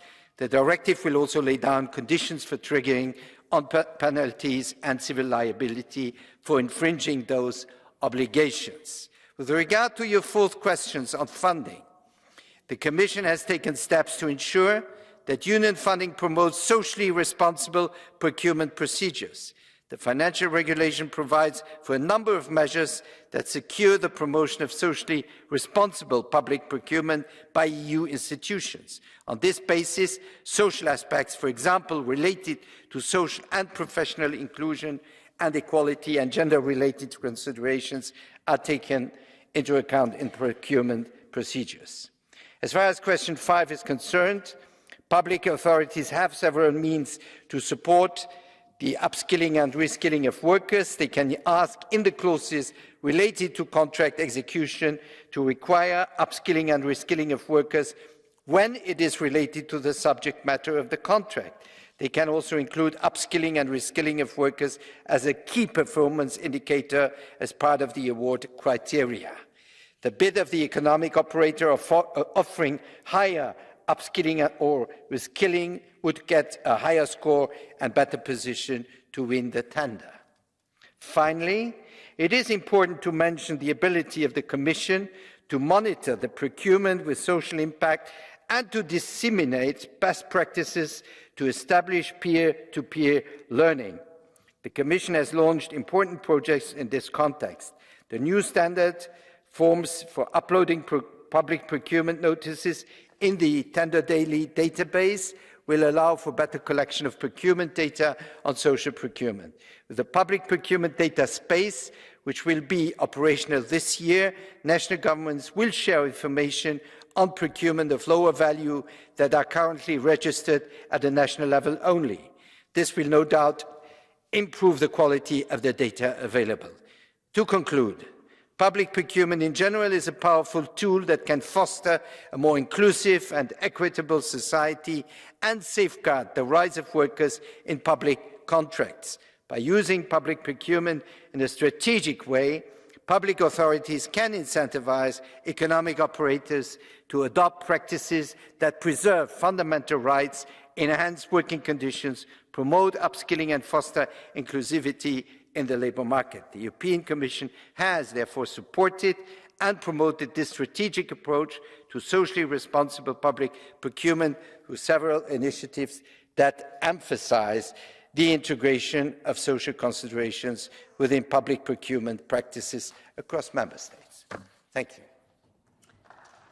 Thank you very much, Commissioner, for the detailed answering of this oral question. We are coming to the speakers on behalf of the political groups, starting with Dennis Radke for the EPP group. Ja, Frau Vize. Madam Vice President, Commissioner, colleagues, dear colleagues. If you look at the toolbox of the European Parliament and the way in which we are able to deal with the EU Commission and how we can achieve things, well, in that toolbox, the oral question is not necessarily the big hammer. The big sledgehammer is perhaps something that we can use for other purposes. But since we've opted for this particular instrument, then you must also be aware of the fact that it does have some effect. And that's why I think it actually is important for us to discuss this important issue of public procurement here today and to put this question to the Commissioner. Not because, you know, he should be held personally responsible for this necessarily, but I think because the European Commission in this mandate has not really addressed the question of public procurement, hasn't tackled it, probably for two reasons. I mean, there's social aspects, that's one thing. Minimum wage in Europe, we managed to agree on that, bring that forward. And then, obviously, the whole question of collective bargaining, the whole question of public procurement. Obviously, these are essential elements in order to make sure that we have a better situation in terms of public procurement and collective bargaining. In a social labour market economy, of course, we want to make sure that the public penny is spent on those, primarily on those that abide by the rules of the game on this labour market of Europe. But the second question, of course, is sustainability. I come from the Ruhr area. We produce steel. So why is it that we've got Chinese steel in, Germany, for instance, for the motorways? Why? Well, because sustainability issues don't play any kind of important role over there. That's the reply. The European Commission held the Green Deal up high. Well, then surely you should also look at it from the perspective of public procurement. Thank you. Vielen Dank. And now Agnes Jongerius for the S&D Group. Thank you, President, dear Commissioner. I think the holes in the EU's public procurement rules are too well known. Because study after study shows that the voluntary nature of social public procurement is not really making enough of a difference. We still see this race to the bottom. Public contracts are most often awarded solely based on the cheapest offer, and too often to companies that violate labour rights. Secondly, the companies prioritize cost over quality of service and fair labour practice. And third, and in the end, it's the workers that suffer from this system because it leads to exploitation, underpayment, and violations of their basic rights. I think the message of this debate today is we cannot no longer allow companies to lower their standards while maximizing their profits at the expense of workers. Public spending must be conditional on social requirements, respect for collective agreements, for working conditions, and for the ILO conventions. And finally, the Commissioner also mentioned the Minimum Wage Directive. We, in this directive, put the threshold of the minimum amount of people covered by collective agreements at 80%. And how can we strengthen collective bargaining? Well, on the other hand, we maintain the existing public procurement rules, which limit the push for a higher coverage rate of collective bargaining. I think it's clear it's time for change. Thanks. Thank you very much. And now for the group of the Greens, Kim van Sparentak, please. Thank you. Go for the cheapest option. Ask any public authority what the European rules for buying goods and services dictate, and they think that's what they have to do. And we are talking about 250,000 public authorities in the EU who spend around 2 trillion euros per year through public procurement. That's a 2 and then 12 zeros. It's 2,000 billion euros. And we could use this money, which is 14% of the EU GDP, in a strategic way. We could try to achieve our social and environmental ambitions through public procurement. But in more than 1/3 of member states, up to 95% of tenders are awarded solely on the basis of the lowest price. And this is because social award criteria are voluntary, and using them is considered a legal risk by many authorities. But we cannot accept that public money is being spent on cheap tenders and just let workers pay the price. Cleaners, call center workers, nursing home workers, security guards, and other essential workers are employed with precarious working conditions with our public money. And because these are huge contracts, they are impacting entire sectors. Our national and local governments are fueling a race to the bottom on wages and working conditions. But we can set strong social objectives in Europe. But then, if social dumping is government-sponsored, a true social Europe is very far from being realized. If the Commission is serious about promoting a social market economy, it should value social progress as much as the functioning of the internal market. So let us use all the tools we have in our toolbox to end precarious work, and not stick to the voluntary approach for social conditionalities in procurement, which is doing the opposite. I call on the Commission to start preparing a revision of the Public Procurement Directive now and present it early in the next mandate. We need to ensure that there will be no more public contracts granted to companies that have no collective agreements with their workers. And meanwhile, while we change the Public Procurement Directive, maybe we can also stop government sponsoring of the climate catastrophe. Thank you very much. Thank you very much. And now for the left group in the European Parliament, Nikolai Willumsen, please. Every year, public institutions in the EU spend about 2 billion euros on public procurement. Unfortunately, it has been shown again and again that the companies who win these contracts don't apply fundamental workers' rights. This is possible because the EU rules today are completely unclear on what local authorities must do in terms of social and environmental requirements. On the other hand, the EU rules are crystal clear that public contracts should be awarded based on the lowest price.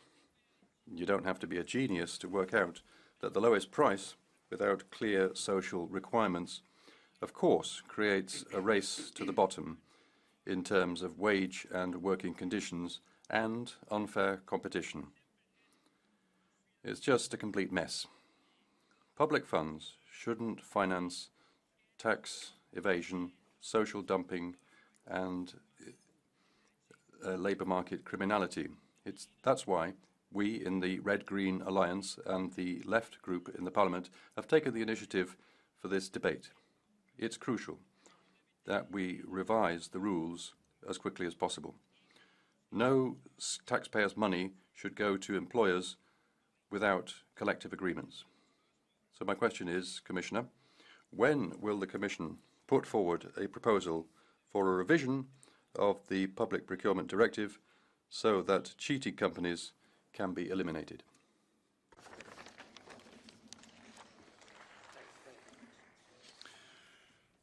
Good evening, colleagues, Commissioner. Now I give the floor to Adam Kosha. You've got the floor.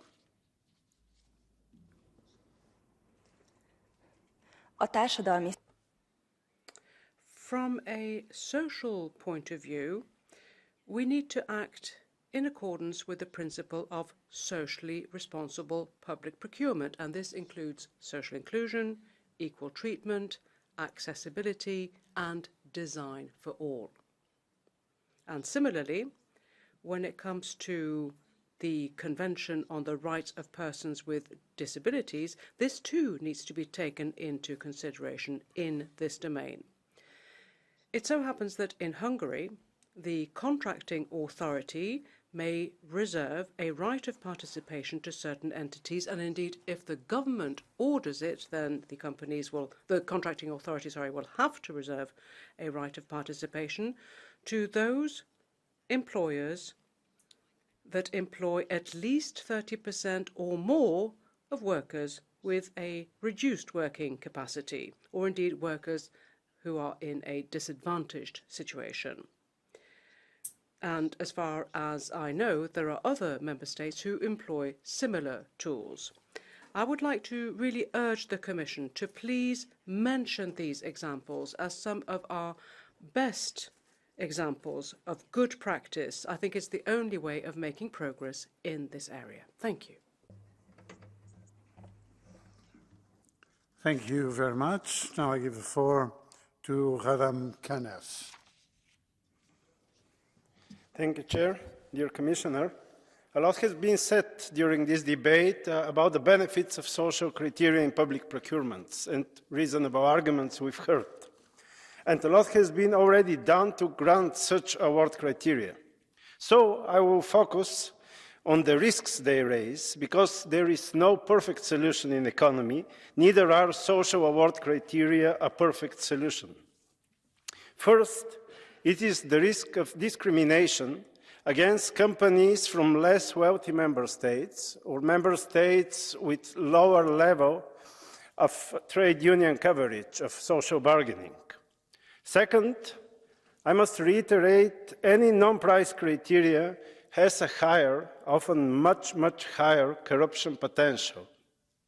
And here, once again, we put at risk countries with less stable rule of law in our union, and we know from all our debates that such countries exist in the European Union, and maybe more now than a few years ago. And by far the most and important risk that I would like to point out.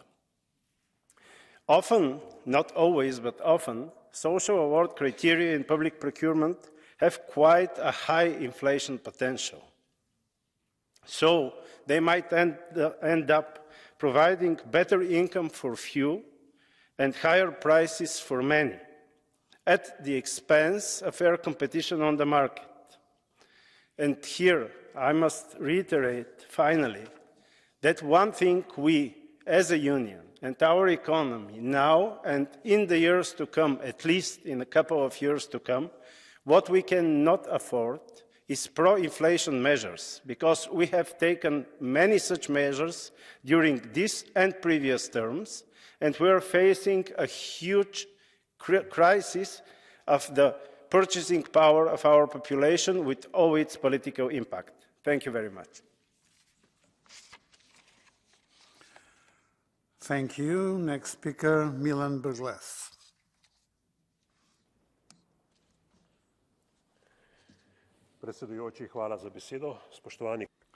President, thank you very much.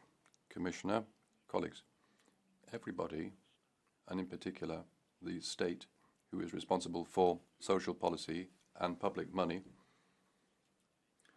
through their consumer protection should influence how people react.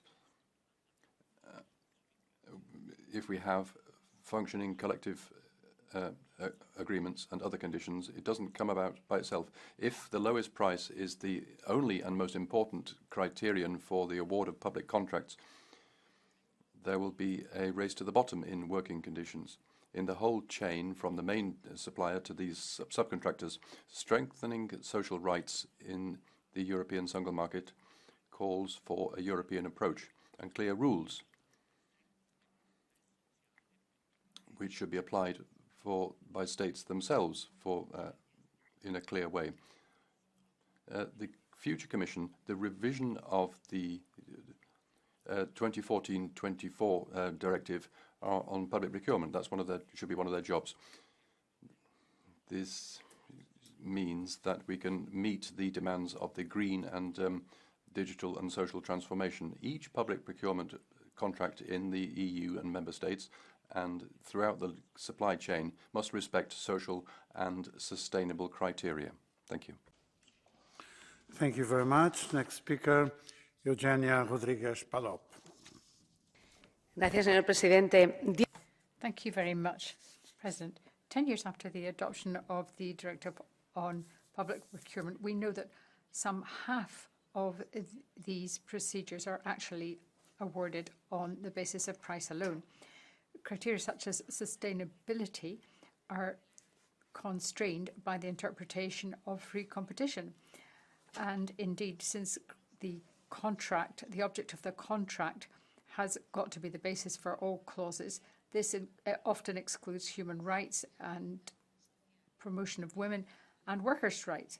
It's very easy to subvert the directive from the back door. This is an instrument which represents some 15% of European GDP, and therefore it's high time that we actually implemented reforms. We need to recognise that we need to impose some obligations, otherwise nothing will change.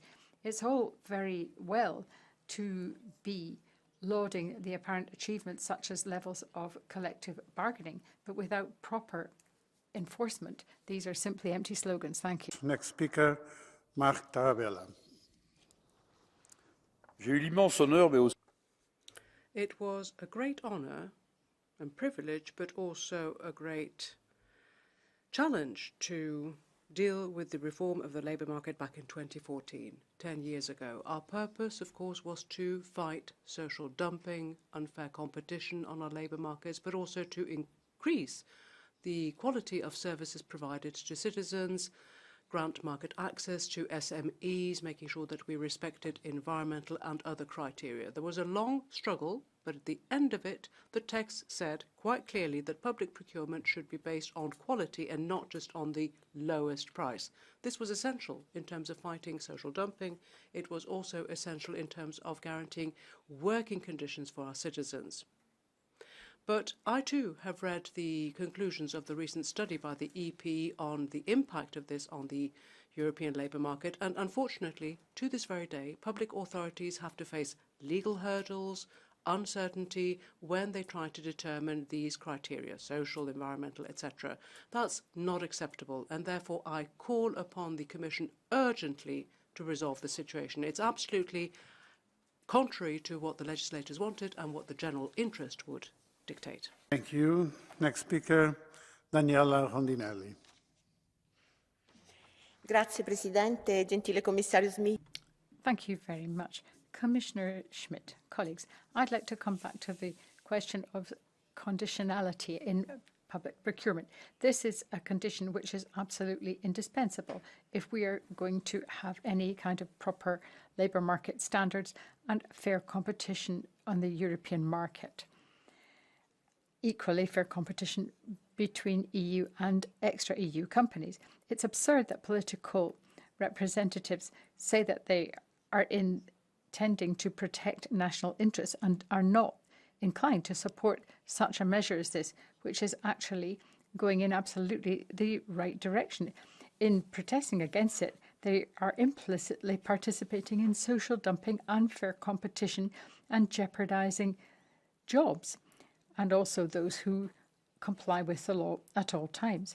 It's absolutely essential that we recognize that small contracts are very much more subject to scrutiny than the massive, highly valuable contracts, which are often hidden behind a smoke screen and can very often be infiltrated even by organized crime, as we know all too well.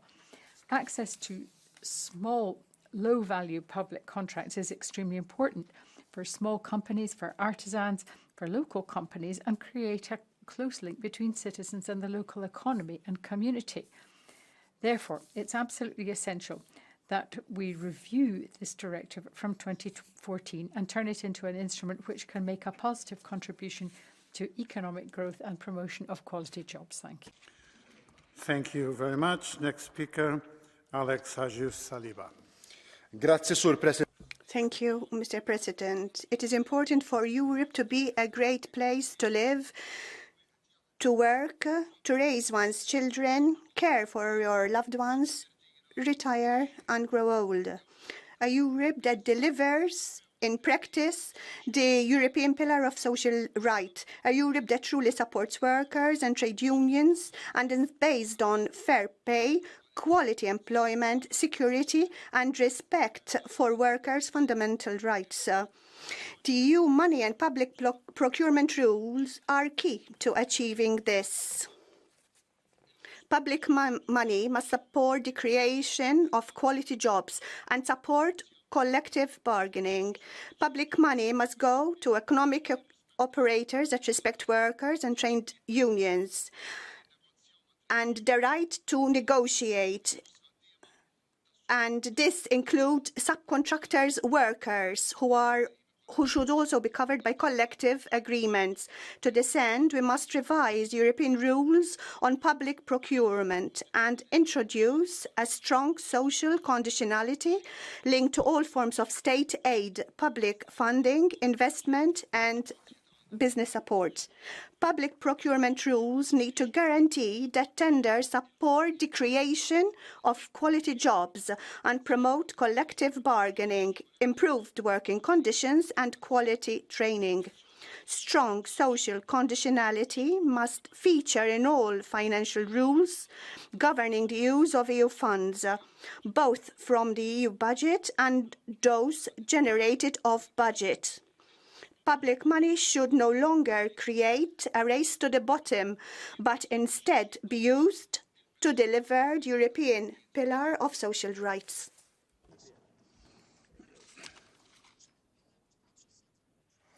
Thank you very much. Next speaker, Estrella Dura Ferrandiz. Thank you very much, President. Commissioner, bearing in mind the green and digital transition, we really need to make sure that social aspects are a priority for us. We want to create dignified working conditions and we want to have a good social market economy. And there's no exception here. Some political groups will argue that efficiency and other considerations of that type should prevail over other aspects. Now, my political group, however, would argue that efficiency and equity are not actually mutually exclusive concepts. We can have social principles in the awarding of contracts, and that would be in line with labour rights, and it would be in line with the inclusion of groups that are currently at a disadvantage on this labour market. Therefore, we need to provide greater legal certainty to these social criteria when it comes to the awarding of these contracts. This could be an effective instrument in order to make sure that we, for instance, extend the cover of collective bargaining agreements, that we look not just at the minimum wage, but beyond. And furthermore, we need to strengthen the social clause of the directive, making sure that it's applied in practice. It's true that some things have been undertaken, but we need a lot more. Thank you. Thank you very much. We come now to the Catch the Eye procedure. 2 requests only, so I'll give the floor to them both, starting with Mick Wallace. Thank you very much, President. The EU public procurement directives allow contracting authorities to promote social inclusion, the protection of the environment, and look to ensure the compliance of tender awards with social, labour and environmental legislation.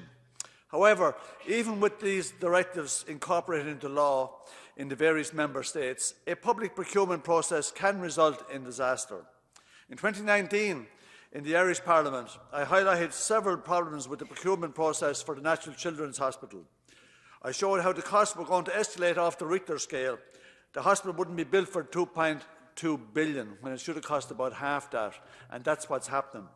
The government could have revisited the contract, but it refused for political reasons, at great cost to the Irish people, I might say. The big contractor has robbed the people blind, and it's just down to the incompetence of the politicians involved. Thank you. Thank you very much. So the last speaker is Claire Daly. Thank you, President. I think the title of this debate in some ways really sounds somewhat like a bit of a deluded fantasy, when we all know that across Europe social rights and workers' conditions are under assault like never before.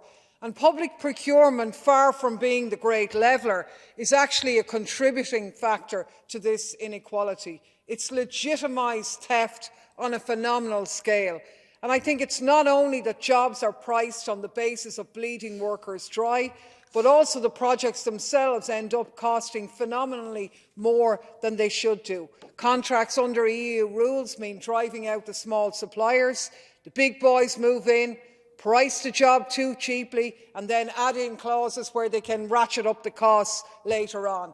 And as a result, as my colleague has said, we have a children's hospital in Ireland which is about to become the most expensive in Europe, well over €2 billion. A Metrolink project, 300 million without a track being laid. Is it any wonder that the results came out today that 1% of the population own a third of the wealth, while the working poor continue to slave on?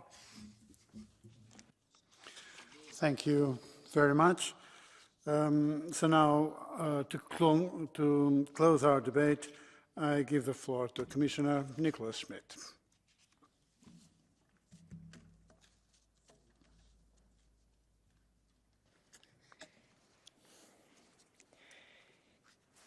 Mr. President, dear members, well, I must say it was a very rich and very constructive an important debate, because indeed it's about billions and billions who are at stake.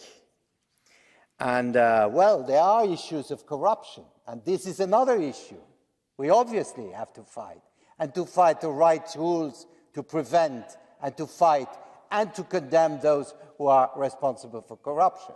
That's clear. But does this mean that the price is the only indicator? Can our economies just function on the basis of price? You know, I was a labor minister, and I was confronted several times with major labor or work accidents.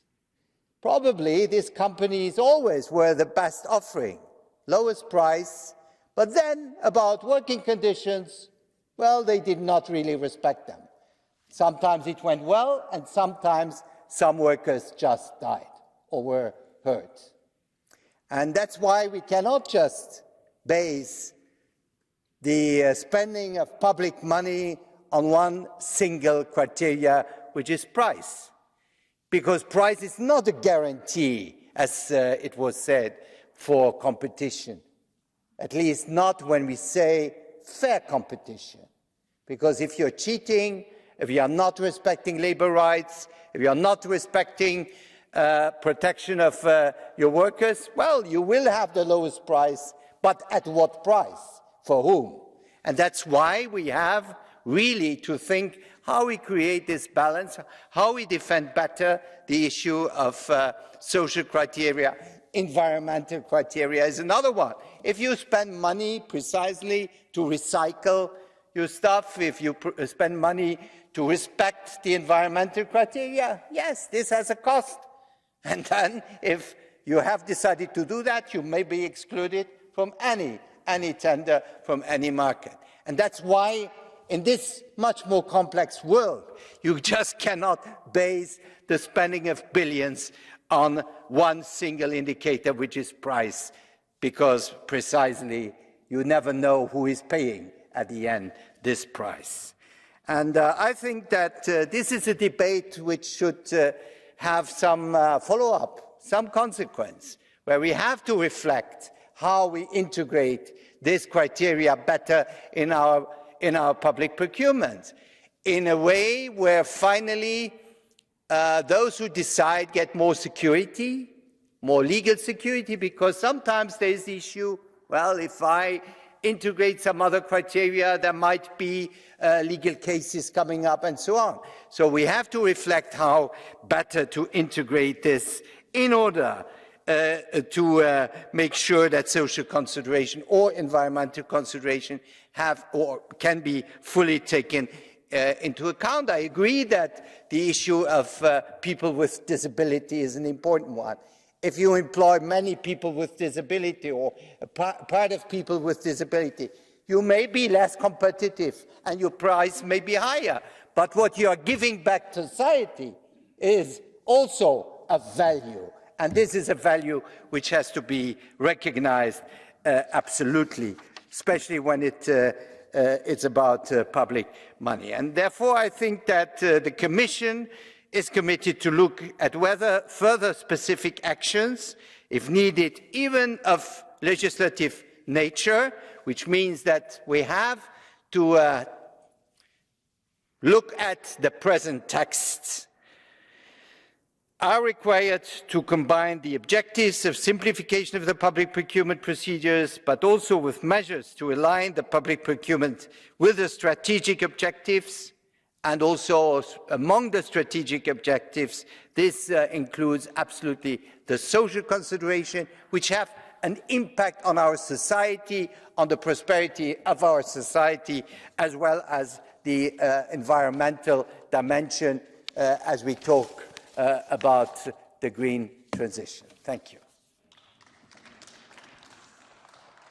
Thank you very much, Commissioner, for participating in our debate.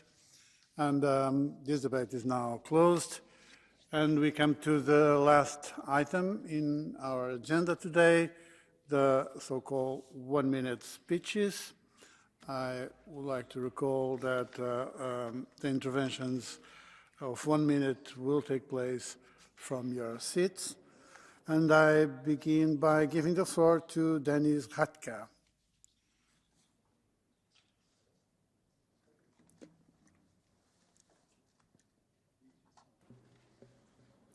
Ja, Herr Vizepräsident. Vice President, colleagues,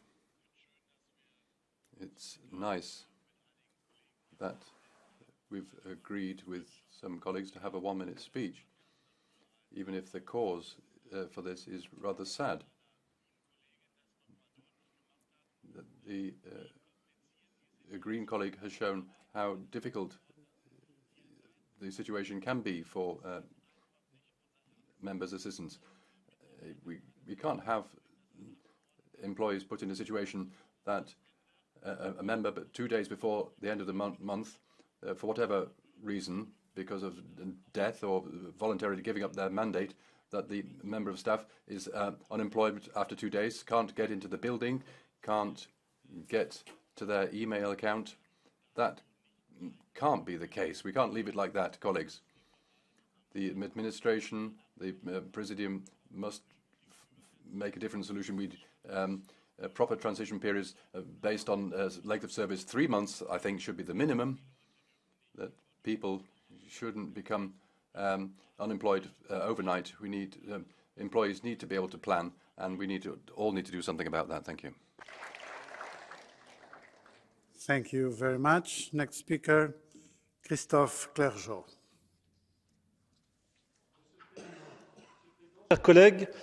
Colleagues, 29th of November, the European Commission reauthorised glyphosate. The Commission took this decision on the basis of an incomplete risk assessment, and it based itself on information that was also incomplete. It did this alone because Council was incapable of taking a decision on the matter, and it sought to abide by the Blair's judgment and European case law. Now, of course, that says in its ruling that there has to be a full and complete assessment. That has not been the case here. The European Parliament had an opportunity to call for a review, an appeal. It didn't happen, but I'm afraid we're not going to leave it at that. We're not going to condemn Europe to another 10 years of glyphosate. So what the Parliament has not been able to do, I very much hope that citizens, NGOs, associations will do. And with my colleagues in the Socialist Group, I will be standing shoulder to shoulder with them in order to make sure that we remove glyphosate from Europe as soon as possible. Thank you very much. Now I give the floor to Georgios Kyrtsos. Ευχαριστώ, Πρόεδρε. Κατά την περίοδο της έξαρσης της πανδημίας στην Ελλάδα, όπως και σε άλλες ευρωπαϊκές χώρες, παρατηρήθηκε μεγάλη αύξηση. Thank you. In European countries too, there's been a large rise in the number of femicides. This is a very complex social phenomenon, something which is extremely worrying. There is absolutely no doubt that violence within the family environment and the most extreme form of it, femicide, are becoming more and more of a dramatic phenomenon in our society. We have therefore absolutely got to focus on trying to put together an effective European campaign to tackle this. We need to ensure that we have the requisite funding. We need to have legislative initiatives. We need to harmonise legislation across the European Union in order to ensure that we have an effective set of arrangements that we can enforce so that we can tackle the scourge of femicide and so that we can have legal enforcement through the courts. Thank you. Thank you very much. Next speaker, Pier Nicola Pedicini. Grazie, Presidente. Thank you, Mr. President. The EU is talking about reducing the disparities in development and helping the least favoured regions catch up. This is in Article 174 of the TFEU, in black and white. But in fact, the exact opposite is happening, Mr. President. There's definancing in certain regions in the south. The Cohesion and Development Fund has been emptied out, which was supposed to help even out regions, and the structural funding, which are supposed to be earmarked for countries in the regions in the south, has been taken away from them, and it's going to the already advantaged regions in the north. In Italy, the government is putting forward what they call differentiated autonomy, and these inequalities will be henceforth set in stone, thus overturning 30 years of European cohesion policy. The Commission needs to intervene to stop this shameful reform, otherwise it'll be an accomplice for the Italian government, which is basically totally racist in nature. Thank you. Next speaker, Bert-Jan Pruisen.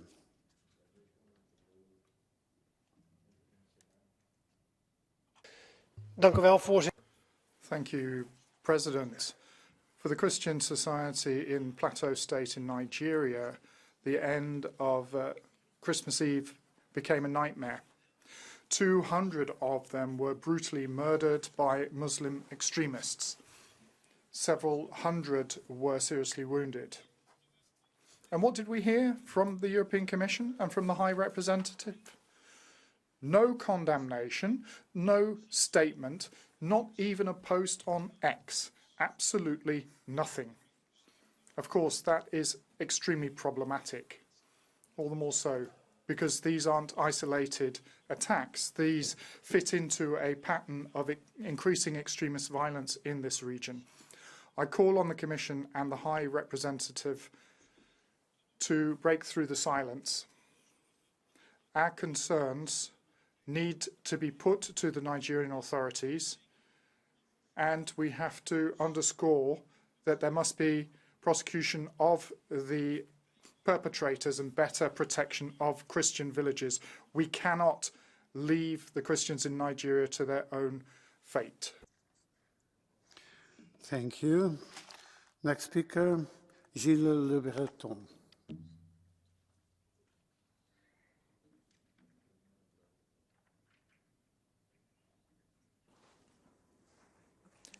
Chers collègues, en Allemagne, les Dear colleagues, in Germany, the country was shut down on the 8th of January. People protesting against the government's decision to scrap the diesel subsidies which they had enjoyed thus far. But the unease is far more deep-rooted than that. What is really being challenged is the EU's free trade policies, which are jeopardizing their businesses, and Alsatian farmers have come out in support of them. And that also explains why the town signs have been turned upside down over the last few weeks to express this unease. We are seeing agricultural degrowth, the Farm to Fork program, and the Commission is pursuing this policy and also piling up the red tape.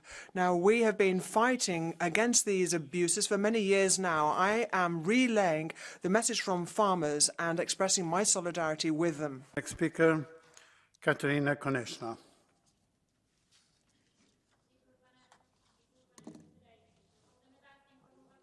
v hutě Liberty Ostrava, která je od prosince mimo provoz. The steelworks at Ostrava has not been working since before Christmas. Tens of thousands of people have no work. It's the Green Deal that has led to this. The factory was sold off with the agreement of the European Commission. A few years ago,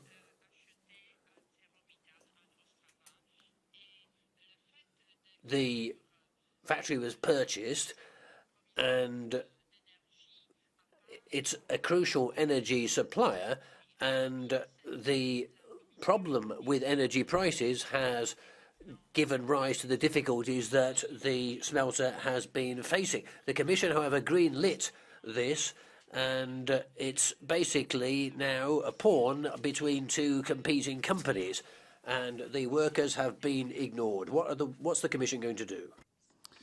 Thank you very much. Next speaker, Martin Sundborg.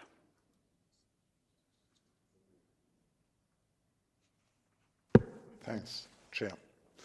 Kanzler Scholz hat am Wochenende Chancellor Scholz at the weekend had to cancel his tea party with his dodgy friends. A lot of them decided to go on the streets to protest against the extreme right, LOL. So we're seeing all these people who are suffering because of the diesel crisis.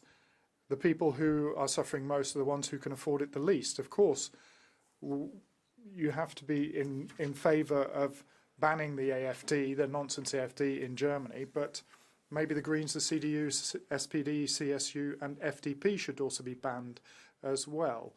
I think the most urgent issue is in Europe looking at the ban on the Commission President von der Leyen with all her crazy moves that she pulls, treating the treaties with disdain and pushing us towards the abyss. We think she should resign and do it quickly. Thank you. Next speaker, Elisabeth Vosenberg-Vrianiti. In the last few years, particularly after the pandemic, in the European Union, there's been a very considerable increase, a worrying increase in child-related crime. And the issue isn't simply something like bullying at school, but it's things that are actually causing people severe harm. Violence is being employed. It's very important that we look at the role that the internet has played in enabling this kind of violence. And sometimes there is an identification of young people with people carrying out criminal acts.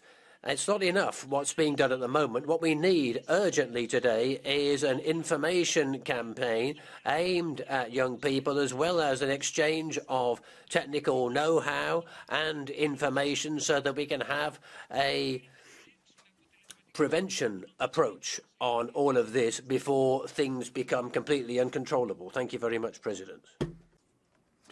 Thank you very much. Next speaker, Agnes Jongerius. Thank you, President. I'm standing here simply to do the job I do for every worker in the EU. I'm pleading for decent working conditions.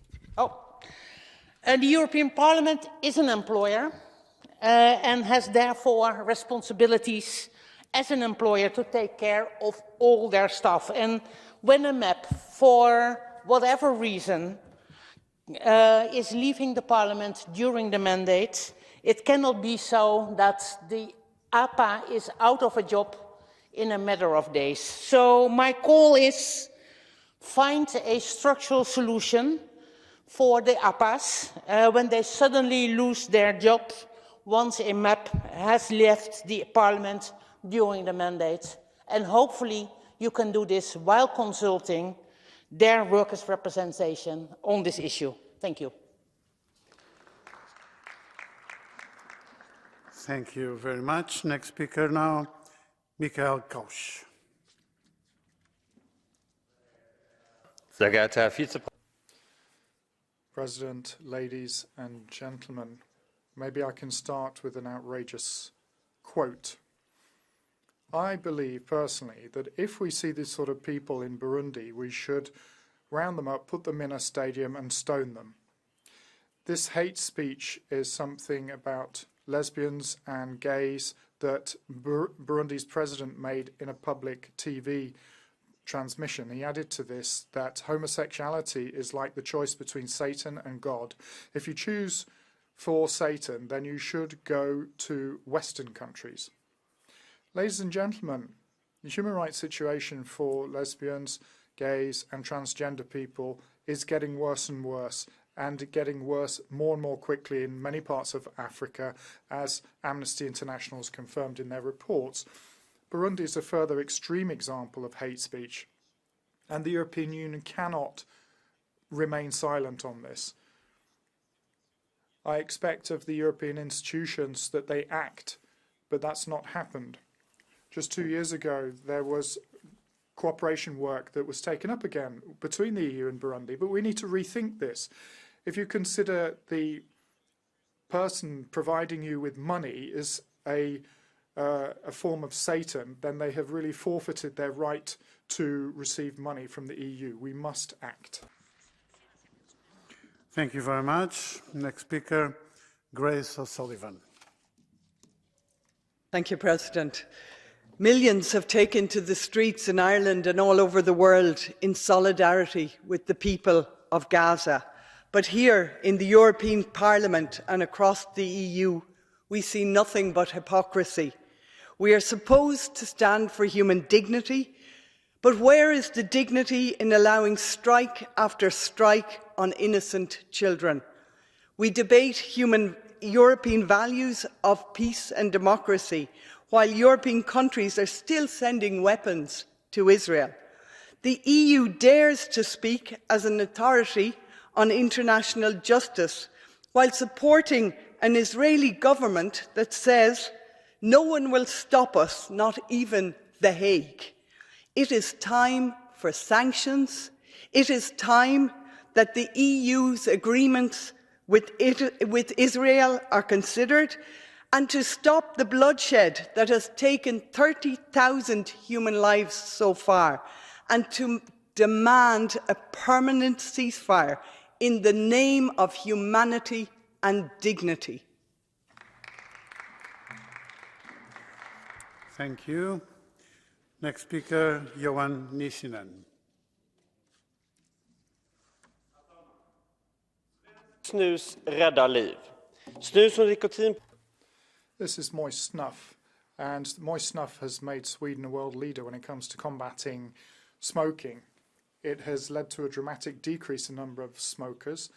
Sweden smokes the least of anybody in the EU. Only 5.6 people smoke in the EU, which is well below the 23 in EU average. Nevertheless, the EU Commission is always hunting to try and ban moist snuff. And the most recent one is that the nicotine bags, so-called white snuff, is to be declared illegal throughout the EU, which would apply to Sweden as well, because the exemption that Sweden has to sell snuff doesn't apply to white snuff. At the same time, there's a will to have a smoke-free Europe by 2040, which is going to be counterproductive. The only way to seriously reduce the number of smokers is to provide other alternatives, such as moist snuff or other nicotine products.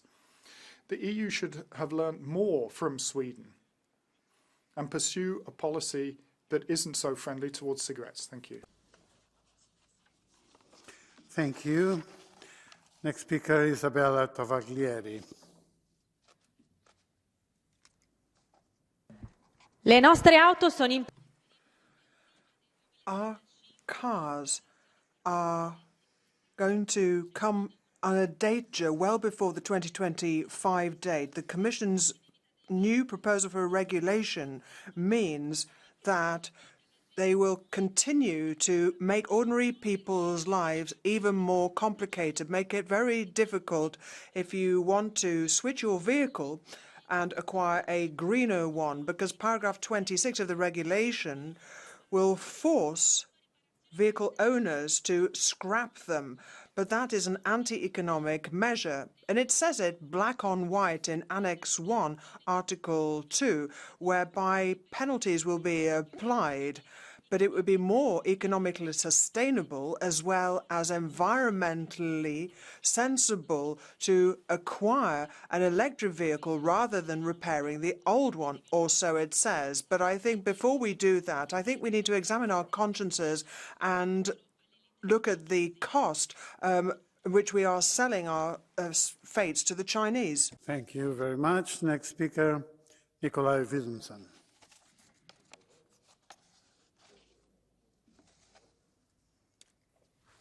Mr. President, this Parliament has adopted legislation and policies which has helped improve the working conditions for millions of workers in Europe. But to be honest, none of this would have been remotely possible without the hard work of our assistants. Unfortunately, the current rules governing the determination of our assistants are extremely precarious and completely opposite to the fair working conditions that we promote in the Parliament's Employment and Social Affairs Committee. If an MEP suddenly leaves their mandate, the current rules essentially entails that the assistant of the MEP could lose their job from one day to another. I therefore call on the Parliament's administration to ensure fair rules and working conditions for our assistants and to consult with the APA committee in this process. Thank you. Thank you very much. Next speaker, Michaela Sojdrova.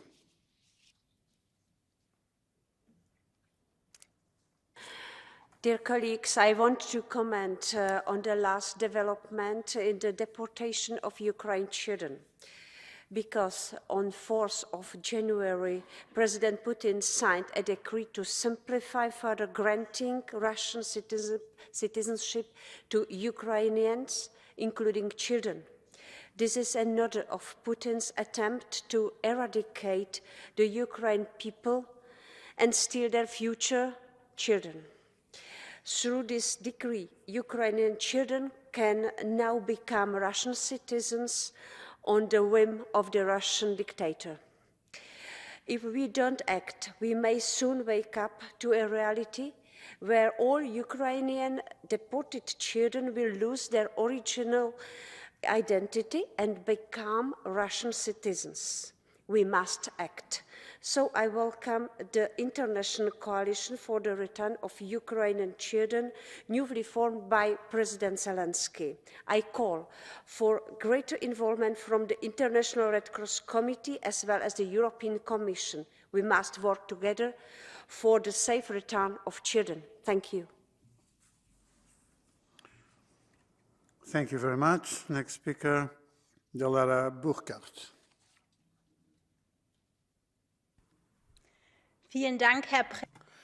Thank you very much, President. Well, hello to AfD and other right-wingers. My father's German, my mother's from Iran. I'm a social democrat and celebrate Christmas. Am I German enough, or am I going to be lumped together with 12 million other people in Germany and encouraged to re-migrate? In other words, am I at risk of deportation?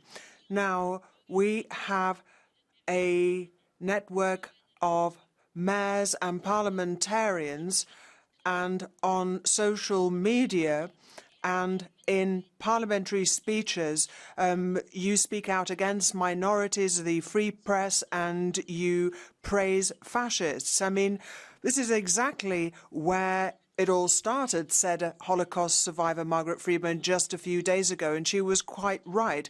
But there is hope. There's 10,000 people from my hometown, Kiel, came together, representatives of trade unions and civil society, and we have to stand together and continue to show resistance. We don't want to allow the fascists an inch. Thank you very much. Next speaker, Hilan Kyuchuk.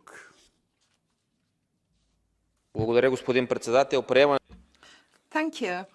Bulgaria's and Romania's accession to Schengen only partially was met with mixed feelings. Some local politicians said it was a huge success. Others said it was a huge failure. I am realistic. I understand that this is not the fair solution for Bulgarians or Romanians, but still, it is a step forward.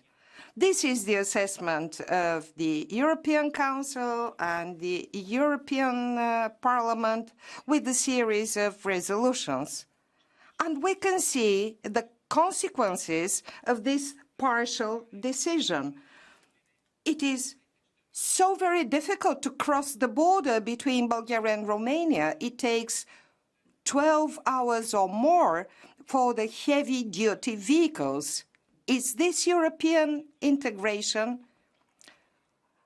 Austrian top politicians said, well, we put a finger in the wound. What's the wound? The dignity of European citizens. We have to be fair to all in 2024. Rules are the same for all Europeans. Thank you. Thank you very much. Next speaker now, Malte Galle.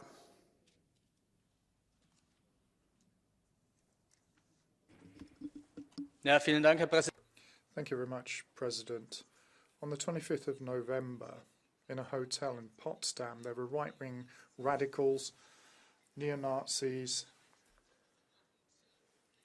and these people got together and worked out plans, the way in which millions of people could be removed from Germany. And these thoughts find a reflection elsewhere in Europe.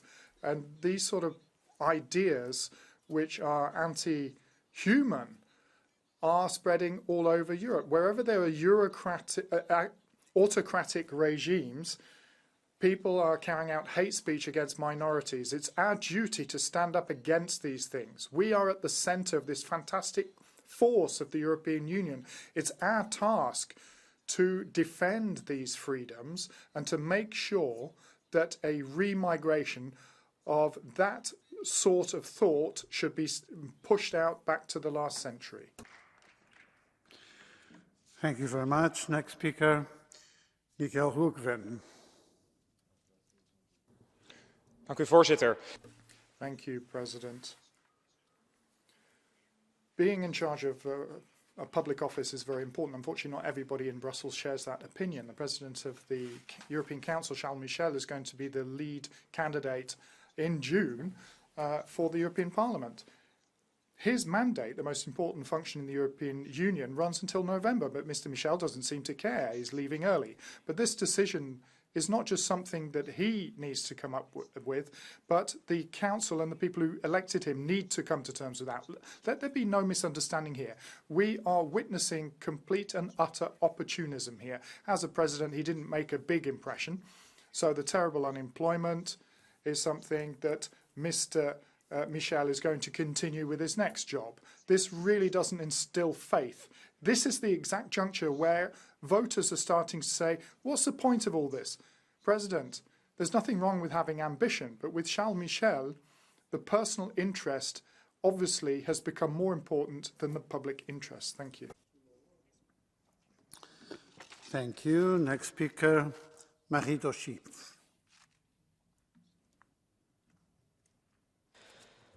Le 27 octobre dernier, un éboulement. On 27 October last year, there was a landslip in France which cut off all the road and rail links, as well as the border bridge between Italy and France. Since then, various companies which use the Alpine road and rail have lost up to €100,000 per month. The work should end by the end of this year, but a large number of the workers are already on the dole, and there's no long-term vision by the companies. Banks don't seem to be interested. There's been no urgent aid unfrozen for these companies. Absolutely nothing has been proposed where people are losing literally everything. Some of these companies are going to go under if nothing is done in the next few weeks. We're talking about various billions of euros which could be lost to the European Union. We need to help now. We need to help these companies out, which will have already ceased to exist by the time the railway line's back in business. Speaker Milan Brgles. Spoštovani predsedujoči.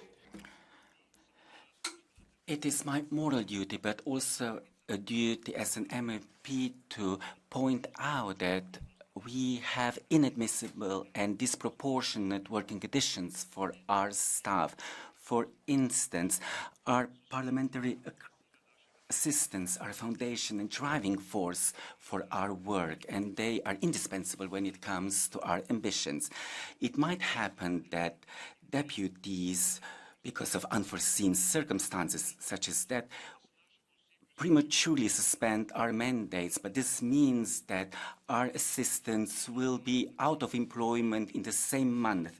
I will be always advocating working conditions that are decent and just, not only for assistants but also trainees in Brussels and at home. This is why I call on the administration to abolish and address that systemic anomaly, because we do need just and decent conditions for our assistants. Thank you. Next speaker, Vladimirius Botos. La sfârșitul lui decembrie, Consiliul Uniunii Europene. Back in December, a decision was taken whereby Romania and Bulgaria will be partially admitted to the Schengen Agreement. It's important, however, that countries be fully fledged members. They are entitled to enter Schengen, but one government is holding the process up. Other countries are fearful. I believe that Romania and Bulgaria can meet the conditions to make sure that they can fully join Schengen. Romania and Bulgaria ought to be given the green light immediately to enjoy access to a Schengen area. The European Union needs to grow as well as to further develop, and it shouldn't be holding up movement for reasons of populism, nationalism or selfishness. Thank you very much. Next speaker, Nicolae Stefanuta. Muito obrigado. Thank you very much.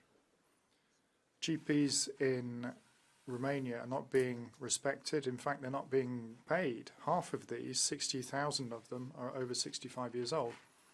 And they expect that the younger generation should take over. There are a lot of younger ones who've gone abroad, and you can't really blame them for that.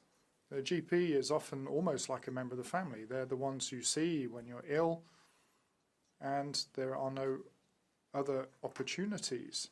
So it's important, but it's becoming more and more expensive. The government says that this is something that needs to be included in the budget, but there need to be principles that we apply. And this needs to apply to those who can cope and those who can't cope. You can't treat everybody. You have to show solidarity with the GPs serving families. We need to show solidarity with them, and we should respect the pay that they should be paid. Obviously, when we're ill, even at night, these are the people you call. So it must be that they will carry on answering the phones, which maybe is not guaranteed.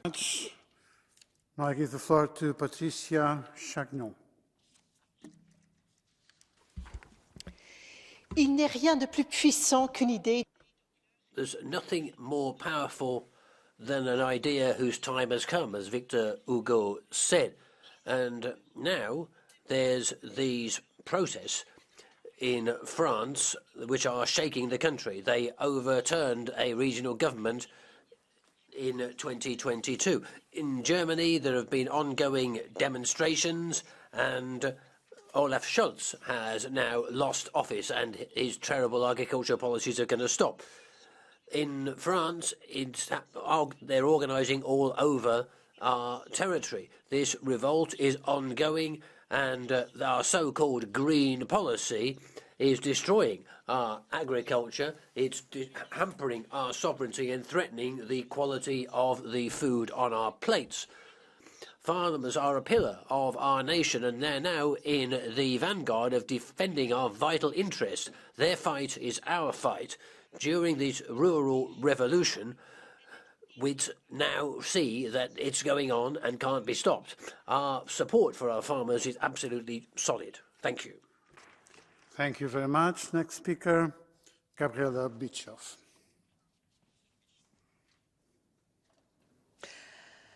Heute sind hier. There are many colleagues here wondering how come since we stand for proper working conditions across Europe, tolerate a loophole in our own rules whereby if members die, that they lose their jobs within 3 days, they don't have access to emails or any of their personal effects. I don't know when that rule dates back to, but we need to make sure that we have a proper transitional phase and make sure that people know that they have time to look for a new job. I know that people think that people have good insurance and are properly protected, but this is one area in which we have quite the opposite. We simply let people drop with no safety net at such times. So we want to have sensible rules, and we are all prepared to give some thought as to how you devise these rules. We don't want something inappropriate. We want to make sure that we have proper rules governing employment here in Parliament as elsewhere. Thank you. Thank you very much. Now I give the floor to Strelia Duha-Ferrandis. Presidente, quiero enfatizar. Thank you, President. I'd like to stress, as various colleagues have done already, the need to improve the working conditions of our assistants. It's true that recently we have managed to bring in some improvements in their working conditions. They're now on a par with the rest of the staff, but there are still certain unfair elements in their contracts, the imminent termination if a member loses his or her seat. There's therefore an instability that's built in to this and an inconsistency in the way we behave. We should be setting an example, offering equal rights and quality to all of the people who work here. The people have contracts with this institution, and they're vitally important for the smooth running of our Parliament. We need to take our responsibilities and make sure that they have more stability in their work and they work under equal conditions with everybody else. Thank you. Thank you very much. Now the last speaker, Victor Negrescu. Domnule comisar, dragi colegi, după Commissioner, ladies and gentlemen, it's been many years now that Romania has been waiting to join the Schengen area, and the wait is almost at an end. So we're looking at the consular machinery that is in place. We should be able to cross borders by plane without having our documents checked, and there should be possible to have a circulation of goods as well. But Italy and Greece seem to be not playing with a straight bat here. In the decision-making process that's been set out, it seems there's a possibility for Romania to join the Schengen area, and I would call on you to do your utmost to ensure that Romania will enjoy full rights in the Schengen area. And I'd like to thank the Prime Minister for having tried their utmost to make sure that this will happen and to convince the Member States that Romania should be entitled to join because it deserves it. Very much. Now I've got good news. We come to the end of our agenda today. The next session will take place tomorrow at 9 o'clock. The agenda for tomorrow is published and available. The minutes of this session would be submitted to the approval of the Parliament tomorrow early afternoon. And the session is now closed. Thank you very much and good evening to you all.